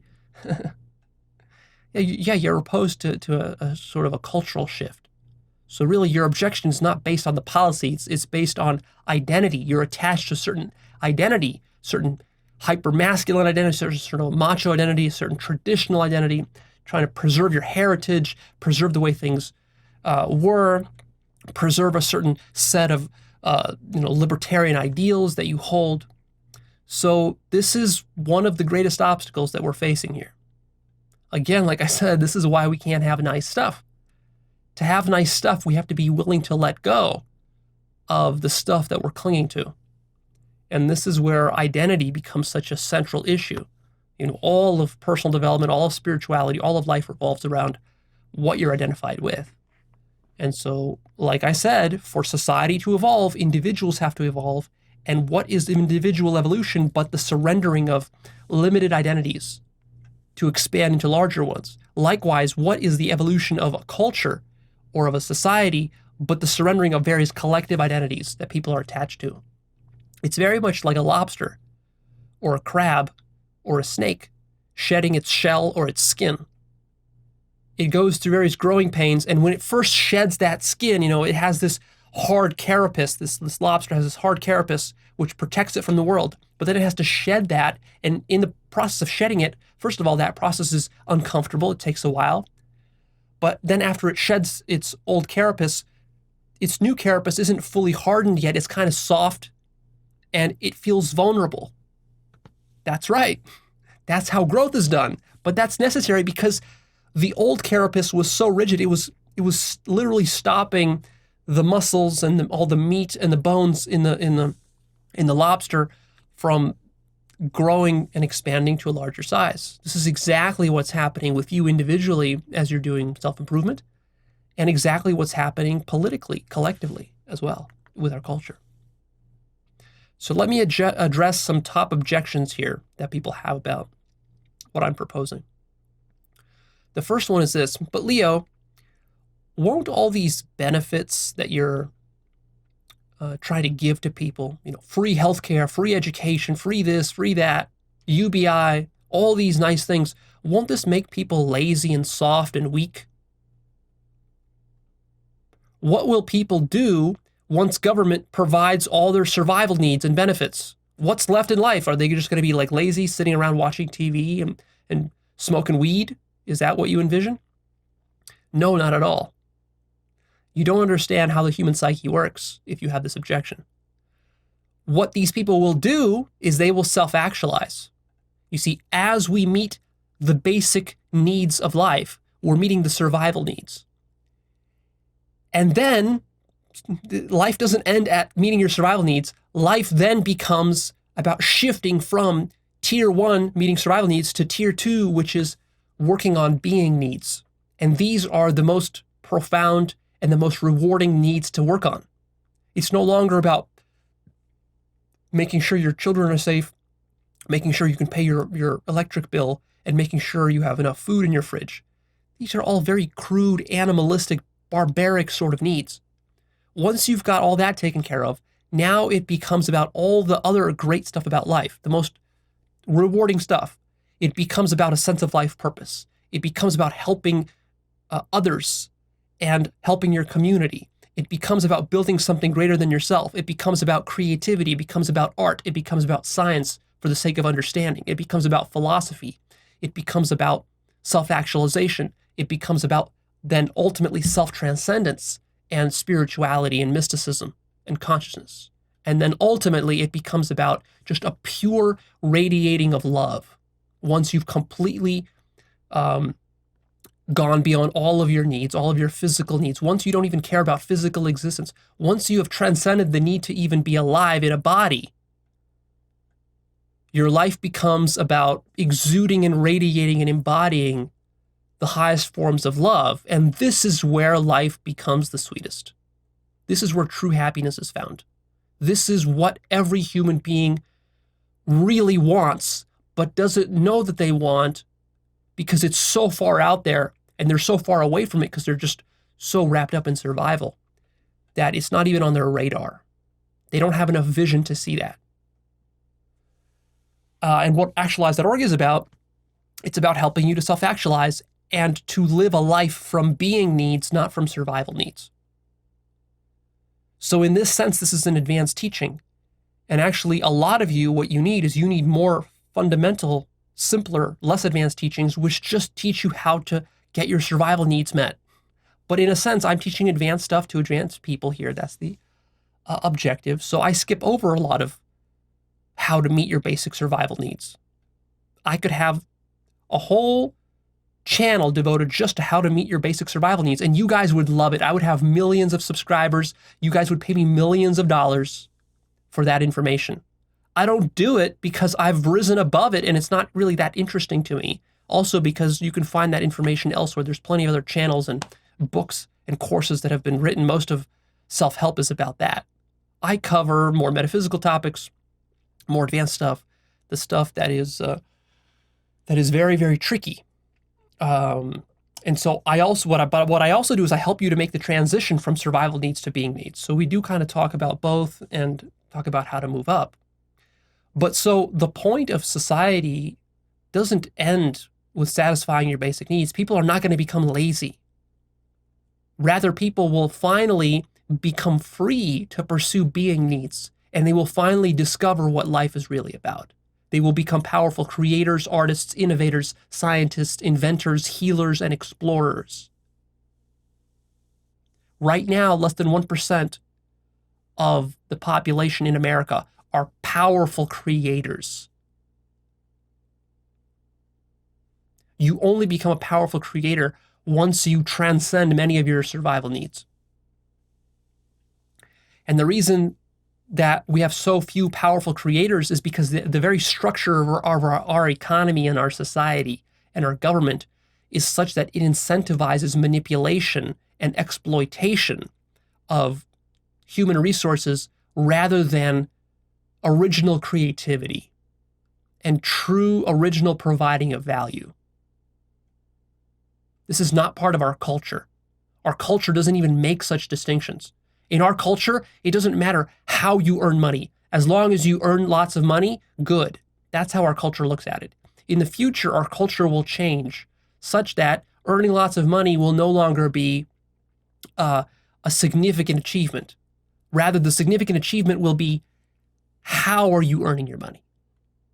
Are you being a powerful creator that's massively contributing to the improvement of your society? And then if you earn money for doing that, great. That's what we should really be interested in, not just earning money, because it's very easy to come up with a scheme for how to exploit people out of their money. People do it on Wall Street every single day. Credit card companies do it. Pharmaceutical companies do it. Doctors and hospitals do it. Insurance companies do it every single day. And they don't even blink an eye. To them, it's totally normal because our culture just says, hey, this is the only way. We have so few people that are powerful creators that nobody even teaches you how to be a powerful creator. In school, nobody tells you. In university, nobody tells you. You can go to Harvard, you can go to the best universities, and no one will teach you how to be a powerful creator. Only if you're lucky, you'll stumble upon it by yourself, by accident. Maybe you'll figure it out. But the majority of people won't. Rather, what these universities will teach you how to do is how to exploit people. And when you go into business after university, they'll teach you how to exploit people to maximize profits at any cost, regardless of any value that you're adding to the world or not. This is what needs to change. Don't worry about people being lazy. People are not going to be lazy. People are going to become spiritual. And this is exactly what we want. Next objection. But Leo, if people stop struggling with survival, what will motivate them? If the fear of survival is gone, how will they accomplish anything? How will they get out of bed in the morning? Again, this is a very low consciousness way to think about human motivation. You're thinking about human motivation as though you can only live a good life if you're constantly threatened and scared by imminent danger. No, what will motivate such people who aren't struggling anymore is they're going to be motivated by love, creativity, art, beauty, science, and life purpose. These are the higher consciousness motivations. Most people have never lived a life while tapped into these motivations. But this is where the good life is at. Living out of fear and scarcity, sure, it could motivate you, but that's a very crude, barbaric, animal form of motivation. It's much better to be motivated by a genuine desire to be creative, to be artistic, to want to make beautiful things, to want to discover new inventions or new scientific discoveries, or to go explore new planets and find new life forms. This is how you want to live your life. And then sharing all of that, sharing your abundance with others. This is what makes you happiest. That's love. Having a sense of life purpose, doing something meaningful rather than just going to work, punching a clock, and flipping cheeseburgers. That's what makes you satisfied in life. Living out of fear and desperation, this makes you depressed, miserable, anxious, petty, angry, hostile, even suicidal. Next objection. But Leo, if government is corrupt, doesn't that prove that we need less government? Why are you suggesting more government? That's going to only worsen the problem. Again, this is a misunderstanding of the problem. The problem is not that government is corrupt. The problem is the corruption within government. So yes, there is corruption within government. The solution is not to eliminate government. Because if you eliminate government, guess what? Corruption is not going away. All you're doing is you're just now removing that balance of power such that all the corruption will now be unchecked in the corporate sector. The corporate sector is totally corrupt. Government is a check on that. Even if the government is corrupt, it's still a check on the much larger corruption within the corporate environment. So, the solution is not to reduce government. The government needs to be as big as it needs to be to manage the complexity of the society that we have. As we have more people, of course, government needs to grow. So this idea that we need to reduce government while the population is exploding and while complexity and technology is exploding and accelerating, this is not going to work. What we need to do, the solution, is to remove the corruption from government. And yes, that is possible. That is what's been happening throughout the course of all human history. So if you feel that government is super corrupt right now, you have no idea how corrupt it used to be. 50 years ago, 100 years ago, 500 years ago, 1,000 years ago, 2,000 years ago, you have no idea the kind of corruption that existed. So we've actually come very far. And so this is not some utopian idea that we can remove corruption from government. This has been going on for thousands of years. Since the beginning of human civilization, corruption has been slowly removed from government. And it's been getting better. Of course, it's been ups and downs, but overall there's a clear trend, and that trend is going to continue. So whether you're on board for it or not, government will become less corrupt in the future, with your help or not with your help. It would be better, though, if you got on board and you were on the right side of history here, and you saw the trend lines, and you saw what evolution was moving towards, which is consciousness and love. And consciousness and love is the opposite of corruption, because corruption is selfishness, and consciousness and love is selflessness. So I'm talking about anti-corruption here. Just be careful not to conflate corruption with government. These are two different things. There can be governments that are very corrupt, and there can be governments which are not corrupt. See? Likewise, corruption is not a property that only applies to governments. It applies to business, and it applies to individuals, and it applies to religions. It applies to organizations. Keep that in mind. So removing government is not going to remove corruption. The problem of corruption is extremely deep, and really it's the problem of selfishness, which is, of course, what we're tackling directly with all of our self-actualization consciousness work when we work towards awakening. The next objection is, but Leo, taxation is theft. This is a talking point that libertarians really love. They hold it as a dogma. And it's a very pernicious idea that taxation is theft. Taxation is not theft because the very notion of theft and property rights does not exist without a government. So what libertarians don't understand is that there's no such thing as property rights in the natural world, in the animal kingdom. In the animal kingdom, the strongest prevail. Might is right. The whole point of government in society is to mollify that and to make it a little bit more manageable and sane and comfortable. There are no property rights if you're just living by yourself in the forest, because you say that you own your tent, and then if I come in there with a gun, I get to say that I own your tent. And if I have the gun, I win. That's how it really works. That's how property rights get invented and established and codified and then reified as though they are real. You see, so taxation is it's a cost that you pay for the property rights that then government secures for you.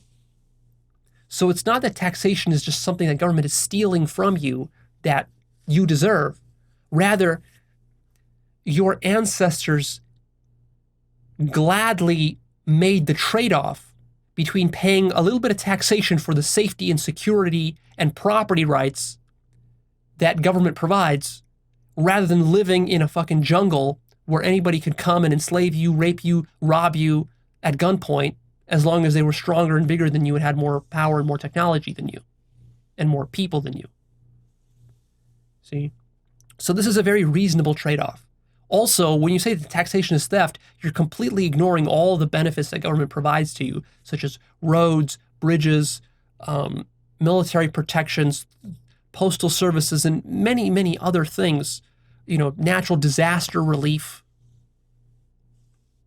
Who's going to protect you from a hurricane or from a wildfire or from an earthquake or from a terrorist attack when it happens? Who? Private companies not going to do this. There's no money in it for them. Private companies, for example, do not provide flood insurance. The U.S. government, the federal government, has to provide flood insurance because it's a net loser. It doesn't earn them money. So private companies don't want to do it.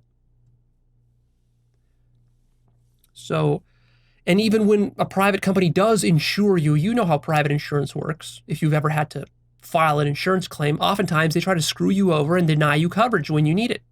They'll find various loopholes, and of course, they structure the contracts precisely in that sort of sneaky, manipulative, exploitative way, such that when you do really need the insurance coverage because your house was destroyed by a hurricane, they'll find, their lawyers, their well-paid lawyers will find some little loophole in the contract that says that, oh, well, the rain damage from the hurricane doesn't really count. That's separate. That's flood. That's technically a flood. So if during a hurricane your house gets flooded, well, we're not responsible. We're not going to cover it. That's the kind of shenanigans that these insurance companies will play, you see. And so just think about how problematic this is if this is left unchecked. So taxation, yeah, it's something you have to pay, but also don't ignore what you get back in return for it. Now, the next objection, but Leo, with this high taxation that you're promoting here on the wealthy, what will motivate the millionaires and the billionaires to continue doing work and building corporations and providing jobs to people? Because after all, Leo, it's these millionaires and billionaires, these inventors, these Bill Gateses and Jeff Bezoses and Steve Jobses, which create all the jobs for the lower people. So you tax them too much, they'll stop creating jobs. Again, this is a misunderstanding of human psychology. First of all, these millionaires and billionaires, they already have enough money that they're not doing it for the money. Jeff Bezos is not doing what he's doing for the money. Bill Gates is not doing what he's doing for the money. Steve Jobs was not doing what he was doing for the money. So that already misunderstands what drove these people. These people were driven by a desire for power, maybe a desire for fame, for success, for creativity, for artistry, for entrepreneurship, for the challenge of it, for a sense of life purpose. That's what drove these people, not the millions and billions. Because if that's what drove them, they would have quit their jobs decades ago. They don't need to work. Bill Gates doesn't need to continue to work. Jeff Bezos doesn't need to continue to work. He can comfortably retire on a tropical island and live his life in luxury forever. Why doesn't he? Precisely because it's not about the money. What drives higher consciousness people is, like I said, artistry, creativity, progress, science, a sense of life purpose, a sense of mission, and ultimately love and consciousness and selfless service. You know? Why do I run Actualized.org? Is it because I need the money? No. Is it because it's the most profitable thing that I could do? No. There are far more profitable things I could do with my time. If I went into some corporate sector, I could be making millions of dollars more than I am now. It's because this is my selfless service. This is my love. This is my consciousness. This is what I'm doing. This is what you do once you've met your basic needs. You need something higher to satisfy you. So here I am. So what will motivate these millionaires and billionaires? The same thing that motivates me. Love and consciousness and selfless service. And actually, this will be a welcomed trade-off. This is exactly what we need. At a certain point, you stop being motivated by money. Shallow people are motivated by money. Profound, conscious people are motivated by love and by selfless service to mankind. And that's what we need to promote more of. So, raising the taxes on some of these people is not going to stop them from building companies, from inventing new technologies, from doing science, from hiring employees. They're not going to stop. They'll keep doing it because it's in their DNA to keep doing that. That's who they are. That's who they want to be. They enjoy that. That's their psychic payoff. The payoff here is not money. The payoff for a human is the psychic payoff that you get from the work that you do. See, the money is only important to the extent that it meets some of your basic survival needs. Once it's done that, you don't need any more money. You don't care about it. It doesn't motivate you at all. I barely think about money anymore. It's not an issue. It just gets in the way. It gets in the way of really living life. Now, of course, if you're stuck in survival mode, then a lot of what I'm saying here is above your head. And, you're so desperate for money that you might think, Leo, how can you say this? Well, that's right, because your basic needs haven't been met yet. So I'm talking about a society which will help you to meet your basic needs so you don't need to be like a starving dog or a homeless person. That's right. If I go to a homeless person and I tell the homeless person about mysticism or enlightenment or about spirituality or about God or about art, creativity and love, is he going to care? No, because he's too hungry that he needs to meet his basic needs first before he can care about that stuff. But if we feed him, we clothe him, we bathe him, we clean him up, we educate him, we give him all the stuff that he wants, we give him some affection, we give him some friends, we give him a nice house, we give him a car, we give him some sex, all of that. Then after all that, he's going to say, okay, well, I've had enough of that. I can only have so much of that. I'm not going to keep stuffing my belly full of food forever. There's only so much food you can eat at an all-you-can-eat buffet. At some point, it becomes sickening. And then you say, okay, so I've exhausted that. What's next?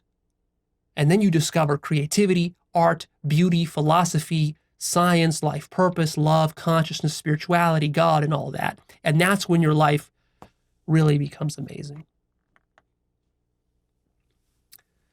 Next objection. But Leo, this sounds so utopian. In the short term, it might sound utopian, certain elements of what I say. Then again, a lot of things I say are practical, even in the short term. But remember, I'm presenting a long-term, big picture vision. I'm thinking about where humanity is headed in the next 100 to 500 years. That's my time frame. And of course, the only reason I can have such a long time frame is because I'm not thinking about it from my selfish point of view. I'll be dead long before many of these things that I'm talking about are actualized, and it doesn't matter to me because I'm not living from a place of personally satisfying, my own basic needs. Of course, I have higher needs that I'm satisfying. So I'm still not totally selfless, but But this allows me to have a long time horizon.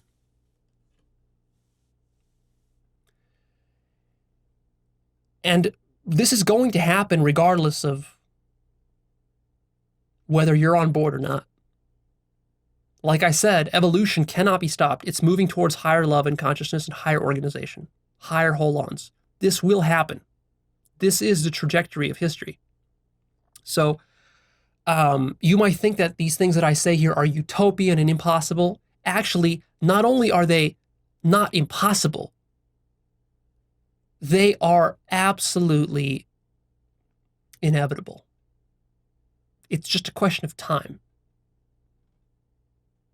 If your time frame is 10 years, then yeah, everything I say here is utopian and impossible. If your time frame is 500 years, then everything I say here is obvious and inevitable. And in 500 years, future generations of humans will take everything that I say here as totally obvious, and they will take it for granted. They will not even be able to imagine what it was like to live in the 21st century and to be shocked by some of these radical, crazy, progressive ideas that Leo was putting forth. They're actually going to look back at what I said in this video and they're going to say, oh my God, he was still so conservative. And he was still so barbaric and backwards compared to where we are now 500 years later. That's how it's going to look. That's always how it's looked. Look through history. That's how history looks. The next objection. But Leo, they tried doing what you said in the USSR, in the Soviet Union, in North Korea, in Venezuela, and other parts of the world with communism, and it failed. So what you've tried here has been disproven and debunked, or what you're advocating here has been disproven and debunked. Actually, that's not the case. What was tried in the Soviet Union, North Korea, and Venezuela, all of these countries were grossly underdeveloped, extremely corrupt, stage orange, or rather stage red, spiral dynamic stage red, and stage blue at best. The things that I'm suggesting here are not possible in a stage red or stage blue society. It doesn't have enough consciousness, doesn't have enough development, and it's too corrupt. It's too selfish for these kinds of policies to work. These kinds of policies can only be implemented in a post-orange society, a post-capitalist society. That doesn't mean we completely eradicate capitalism, but it means we have to go through capitalism, exhaust capitalism to its limits, realize and become conscious of the limits of capitalism, of how capitalism eats itself, and then move towards something beyond that. That's what I'm talking about. So many of these ideas here that I'm talking about will not work, for example, in the Middle East, because the Middle East is not yet evolved to stage orange. But many of these ideas will work in Europe, especially Northern Europe, and in America, because we are already at orange and we are pushing past. We're ready to move past. So I'm talking about the next stage of evolution for some of the most developed countries in the world. African countries, it's still too early for them to implement all the stuff that I say here, although it does show you a little bit of an idea of where you're headed. It's just that it's going to take you longer, and you need to go back and focus on building basic infrastructure, a basic court system, uncorrupted police system, firefighters, roads, highways, trains, airports, infrastructure. You need to build that stuff, build businesses and entrepreneurship, and universities, and get good at science rather than theology. Have a decent constitution in your government. Get rid of gangs and violence and mafias and cartels. Deal with all that, then you'll be at stage orange, capitalism, and then you'll be able to evolve beyond that once you realize the limitations of capitalism. So the stuff I'm saying here has not been tried in the Soviet Union or North Korea or Venezuela, but it has been tried in Northern Europe, in the Scandinavian countries. It has been tried in Canada. It has also been tried in certain progressive cities and states in America, like in California, in Washington, in New York, and it's worked there. It's not an accident that Washington State, New York State, and the California State are some of the wealthiest states in the country. You know, California thinks like the 5th largest economy in the world, just the state of California. Rather successful, and a lot of people want to move there and live there. It's not an accident, because they have more progressive governments. People want to live that way. The benefits are very clear and very proven. So don't go confusing this with Venezuela and North Korea. That's very silly. Also, the style of government there is totally different. The Soviet Union, North Korea, and Venezuela, many of these were totalitarian dictatorships, really, run by dictators. They were not democracies. What I'm talking about here is a democracy. Before you implement the stuff that I said here, you need a working democracy first, which we already have in America. It's got problems. It's got corruption and stuff, but we got a democracy here. So we got to go to the next level. The next objection. But Leo, are you advocating for equality of outcome or equality of opportunity here? Which is it? Aha, I caught you. This is the silly Jordan Peterson talking point. As if any reasonable person would ever argue for total equality of outcome. Nobody is talking about equality of outcome. Nobody is talking about making everyone's salary identical. This is ridiculous. This is a straw man. What we're talking about is equality of opportunity. The problem that folks like Jordan Peterson don't understand is that equality of opportunity is something that is not a given. We are very, very far away from equality of opportunity. And one of the ways that we fix the equality of opportunity is by looking at the outcomes. So how do you judge equality of opportunity? Well, not in the abstract. It can't just be a philosophical thing. You have to actually look at the results that people get, look at people's incomes and so forth. That doesn't mean we're going to equalize everybody, but it does mean that we do have to look at outcomes. We have to look at, how are African Americans doing relative to white people? How are rich people doing relative to poor people? We have to consider these various things. How are inner city kids in schools doing relative to kids in private schools in wealthy areas? You got to consider this, and then looking at the outcomes show you where the system is rigged, such that then you can change the system to then produce more equal opportunity.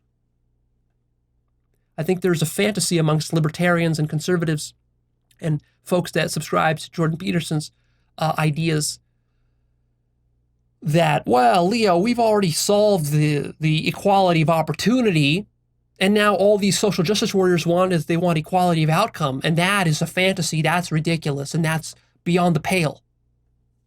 But that's not what the social justice warriors want. What the social justice warriors want is equality of opportunity, not outcome. That's a straw man and a misunderstanding of social justice warriors. Really, what a social justice warrior is someone who wants a more fair, equal society that's less rigged towards the wealthiest at the top and towards those who have traditionally had a lot of power, which was white men that had a lot of money.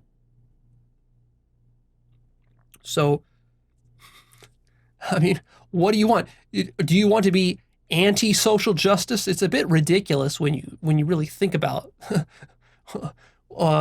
people who complain about social justice warriors.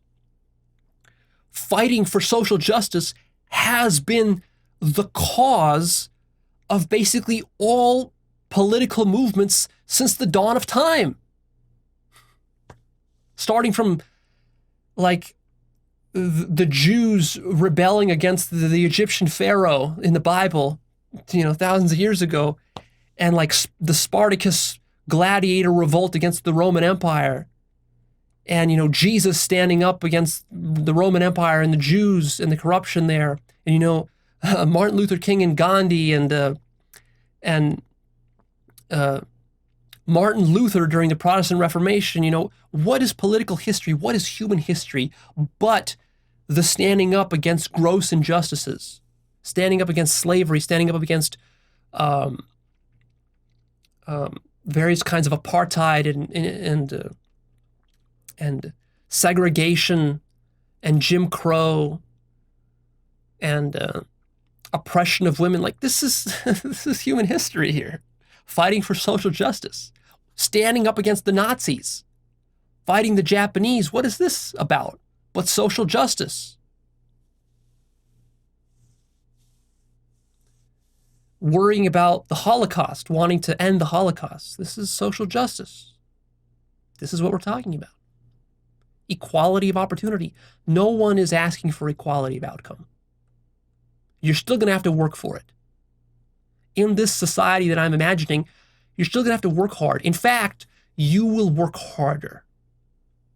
You will work harder than you do now flipping burgers at McDonald's. Because when you're flipping burgers at McDonald's, you can just do that like a robot can do that. It's mindless work. What I'm talking about is doing conscious work, having a sense of life purpose, really caring deeply about your work. When you care deeply about your work, you're more motivated. You work harder. You work longer. But of course, you also enjoy it more. It's more satisfying too. It doesn't numb your mind as much. It's not so robotic and enslaving. Next question or objection. But Leo, aren't some people just doomed to be failures and fuck-ups? And even the best government programs won't fix them. I agree. I'm not saying that we can fix everybody. I'm not saying that if all these policies are implemented, it's going to be a utopia and everyone's going to be enlightened and everyone's going to be loving and there's not going to be any poverty or crime or anything. There will still be poverty in certain areas. There will still be crime. There will still be diseases. There will still be some exploitation. There will still be some corruption. It's not going to be perfect. Far from perfect. It's just going to be better. And yeah, certain people with mental illnesses, certain people who, were maybe abused as children, they might be irredeemable. Certain people who want to be criminals, certain people who just have totally closed mind, who are ideologues, who are subscribers to various kinds of radical ideologies and religions and cults. Yeah, you're not going to be able to fix all those. But the point is not to fix everybody. The point is to create an environment, a system of regulations and rules and infrastructure to make it easy for the majority of people to evolve.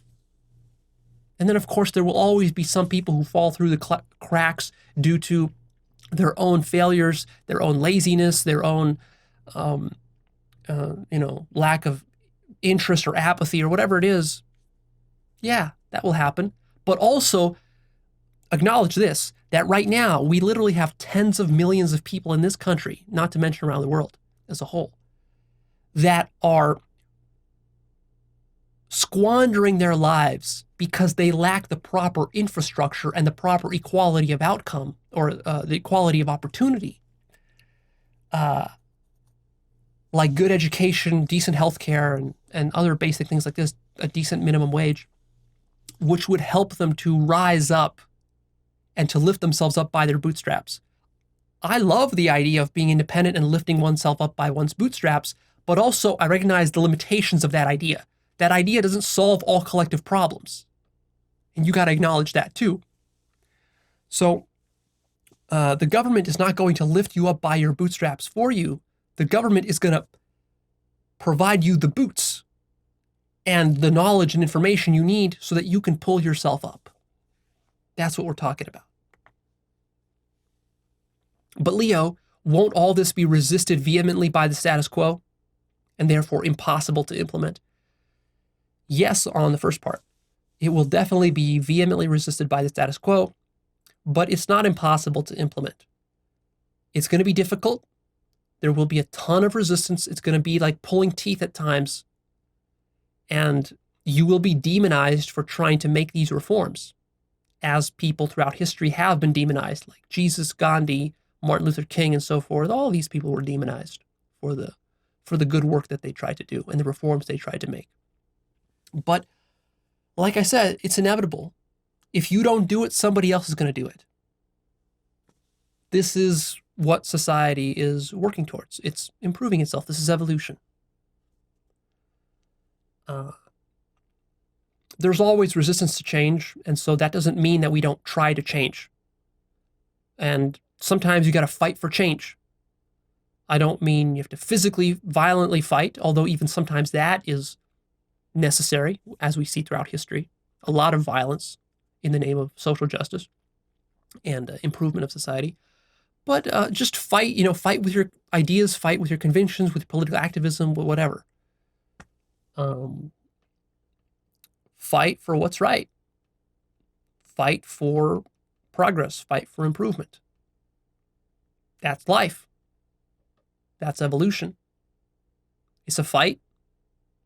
Some lose, some win. But in the end, the overall scheme is that things are improving, getting more complex and becoming more whole and more unified at higher levels. And the last objection, but Leo, this is so radical, what you're saying here. This is even more radical than the social justice wars and even more radical than your typical leftist. Here's what I'll say about that. Don't judge it whether it's radical or not radical. That's not the issue. The issue is what's right. What's going to lead to higher consciousness and to more love? That's what's right. And if we happen to find ourselves in the Dark Ages, in a barbaric time, then yeah, solutions which lead to consciousness and love will seem radical. When you're stuck in a shithole, greatness seems radical. When you're barely able to make ends meet, some vision of being a millionaire seems radical, seems impossible.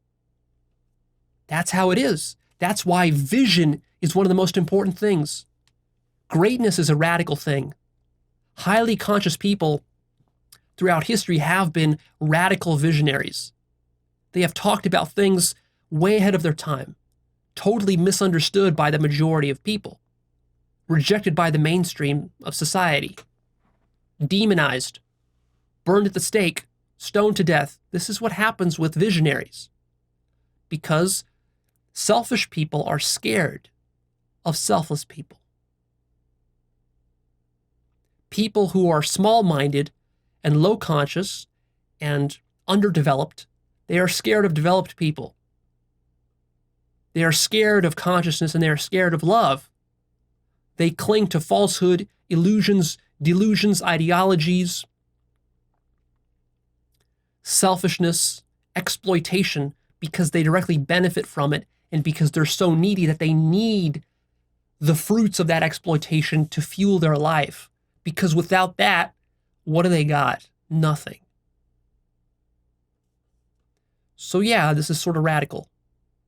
But then again, Jesus was radical in his time. Gandhi was radical in his time. Martin Luther King was radical in his time. And then in hindsight now, judging from where we are today, all of these people and their general visions have been vindicated and have inspired millions and have improved the lives of millions and billions of people.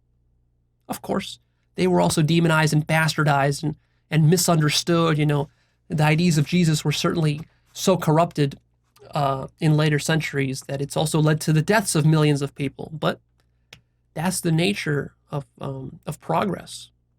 A lot of people misunderstand the most progressive and visionary people. Devils and selfish people, they will take the visions of visionaries and then they will reduce them towards their own selfish needs and purposes to exploit others, which is a lot of what happened with Christianity and the teachings of Jesus. You have to really appreciate that you've been brainwashed by the status quo. And so the reason the things I say seem radical is because you've been brainwashed by the status quo. And the status quo is us living in the Dark Ages right now.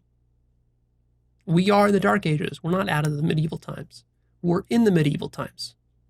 It's just that because everybody around you is so bought into the brainwashing and the status quo that you lack the contrast to see it. And because your friends, your family, your teachers and coworkers and everybody you know around you is as equally brainwashed as you by the status quo, nobody ever questions it. And so therefore, when somebody comes forward and proposes a radical, powerful, great vision, it tends to be dismissed as utopian or impossible or outrageous or sacrilegious or something like that. But the fact is that mankind has only actualized 1 to 5% of its full potential. Most human beings are born and they live their whole life and they die, and they never even knew that they only lived up to 5% of the potential of mankind. This is true individually, but it's also true collectively of society. So I'm here to tell you that there's much more potential to actualize here for you individually and for us as a society. So don't cling too much to the past. We got much greater things ahead of us. We want to make sure that we don't let as they say, the enemy of the great is the good. See, so what we have right now is good. What we can have in the future is great. And then there's even levels beyond that. But you have to be willing to be open to that and not to cling too much to the stuff that you're comfortable with right now. Growth is uncomfortable, whether it's individual growth or collective growth. And we're seeing that right now, especially in American politics, with Trump and with all these debates between the social justice warriors, the anti-social justice warriors, the alt-right, the left, the progressives, the centrists, the conservatives, all the neocons, all of this. This is growing pains. This is how growing is done. So now the final question is, what do you do about all this? How do you take all this information and you make it something tangible and actual? First of all, stop blaming and demonizing others for the problems of society. Accept responsibility for collective issues. Go beyond shallow partisan debates. Notice that all ideologies, whether left or right, are inadequate and partial. Then get to some work educating yourself about these topics. Read books, watch videos. You could spend a few years just doing that, the way that I have. Study history, philosophy, sociology, psychology, spirituality, social science, economics, developmental psychology. Study all this stuff so that you can go beyond the partisan debates.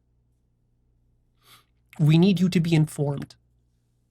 We need you to have a sense of history, to understand many of the complex topics that I've brought forth in these last 4 episodes here. Find high-quality sources of news and journalism. Don't just be skimming through YouTube or through your Facebook posts on, stupid news about politics, but find some good sources, some high-quality newspapers, magazines, whether online or physical. These sources do exist. Subscribe to them. Pay some money every month, $5-10 a month. Pay them whatever they need. Support them, because we need more high-quality, objective journalism these days. It's very important. And right now, journalism is under attack. So these sources exist out there. I recommend you research them and subscribe to them and pay a little bit of money for them. Also, make sure that you vote. That's probably the most important practical thing you can do. After you've educated yourself, go vote. But don't just vote in the general election for president. Also vote in the primary elections. Vote for your favorite candidates. Also vote and do research, not just on presidential candidates in the primaries, but also on representatives, congressmen, elected judges, treasuries, and other various kinds of more minor roles that most people are completely clueless about and apathetic towards. Research that, study it, find your local government officials, talk to them, get involved. It's more than just voting. Speaking of voting, you might wonder, well, Leo, who do I vote for? You didn't tell me who to vote for. It's actually very simple about who to vote for. Who you vote for is simply the person that you perceive as the most loving, the most conscious, the most selfless, and the most spirally developed. The most morally developed. That's the person you vote for. Nothing else really matters. Their policies, what they promise, it's somewhat important, but not very important. What matters is their level of development and consciousness. So vote for that person, whoever you think that is. Now, of course, to make a proper assessment, you have to be objective. You have to step outside of your ideology, outside of your personal preferences, your selfish needs, your cultural clinging, and various kinds of dogmas that you have. And you need to study spiral dynamics to understand what development levels look like so you can quickly analyze people. You should be able to look at a politician on a debate stage and quickly judge, which politician, based on the words they use and the ideas that they convey, which of them is stage red, stage blue, stage orange, stage green, stage yellow, and so forth. And then you pick the highest one and you vote for that person. I also recommend that you start to donate to the most conscious candidates and politicians. Whoever you think those are, both at the federal level, but also at the local level. Don't forget how important local and state politics are. It's not just about who's president or who's senator. Local matters as well. And consider volunteering or even running for office.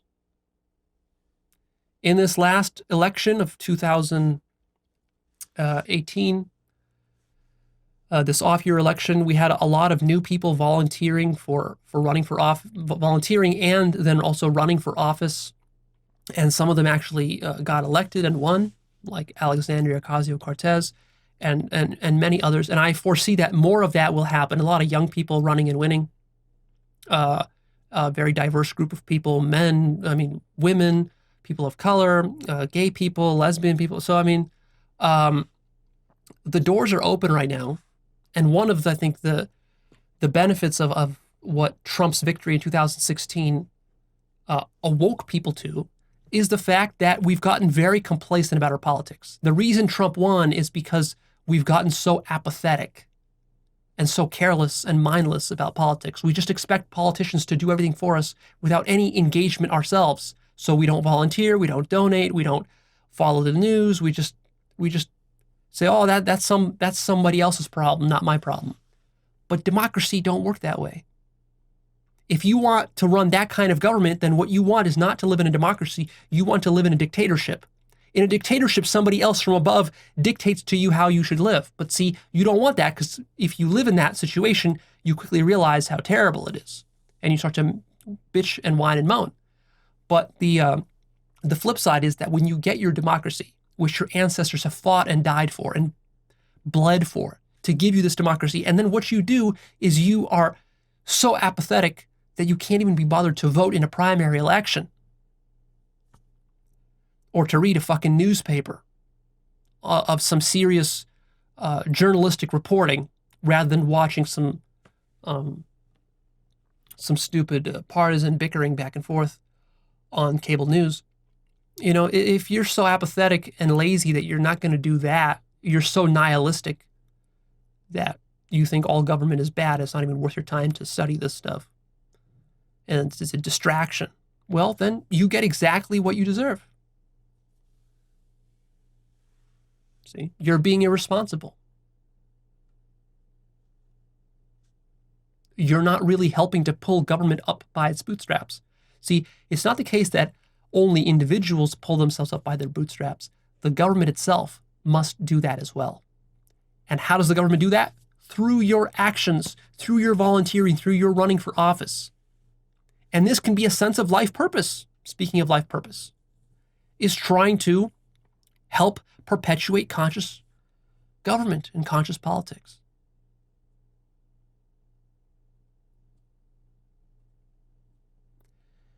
The last few things that I think you should do is you should check out my book list and read the books, all the books, I don't have that many of them, in the politics subcategory and in the systems thinking subcategory, and also about spiral dynamics. Go read all of those.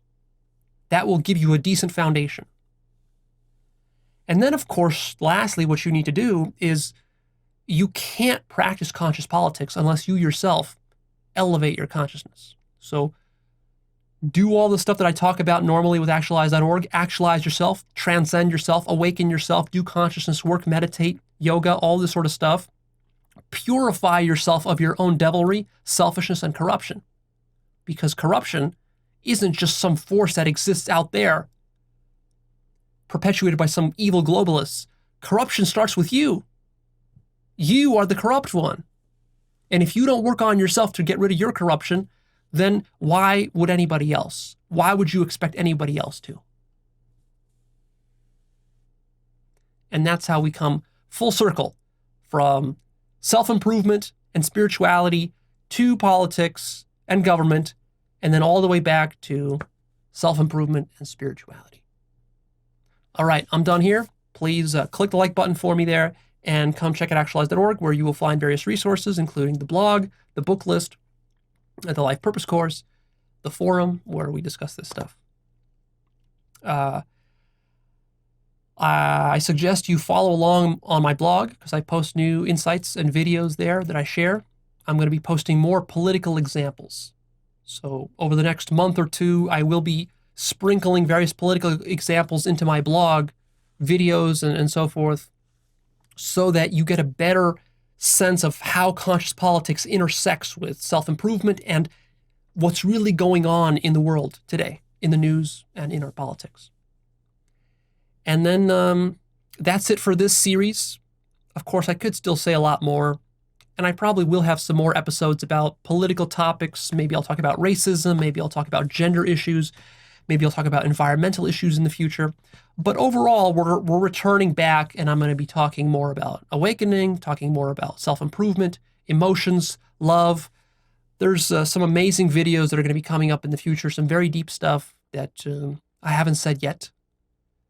And so I'm really glad that I got all of this politics stuff out of the way, because it's sort of been on my mind and in my heart for a while now, for a few years, and I've been kind of holding back because I was hesitant at first. I didn't want to mix politics with spirituality because I thought like, maybe that's too much of a distraction. And it can be. It definitely can be. So be careful not to get too distracted by this stuff. But also understand that we can't keep these things separate. We can't. Not if you want a decent, conscious government. How do you expect government to be conscious if we never talk about spirituality and politics together? Can't happen. So fear not. We're coming back to original topics, what you really signed up for. But also, I hope this has expanded your sense of understanding of spirituality and self-improvement. You can see how everything is so deeply interconnected that you can't really separate these things out. And you can't just say, well, Leo, I'm just going to do self-improvement and focus on myself and screw everybody else and everything else. That can work when you're just getting started. That's fine. You can do that for a few years. But at some point, you got to bring it back. You got to start to tie it all together. You got to start to see that you're part of this larger superorganism. You have some larger responsibilities. And this is not a drag. This is not a negative thing. This is not something to be bummed out about. This is actually an exciting opportunity for your life purpose and for ultimately your spiritual purpose, which is to be an example of consciousness and love.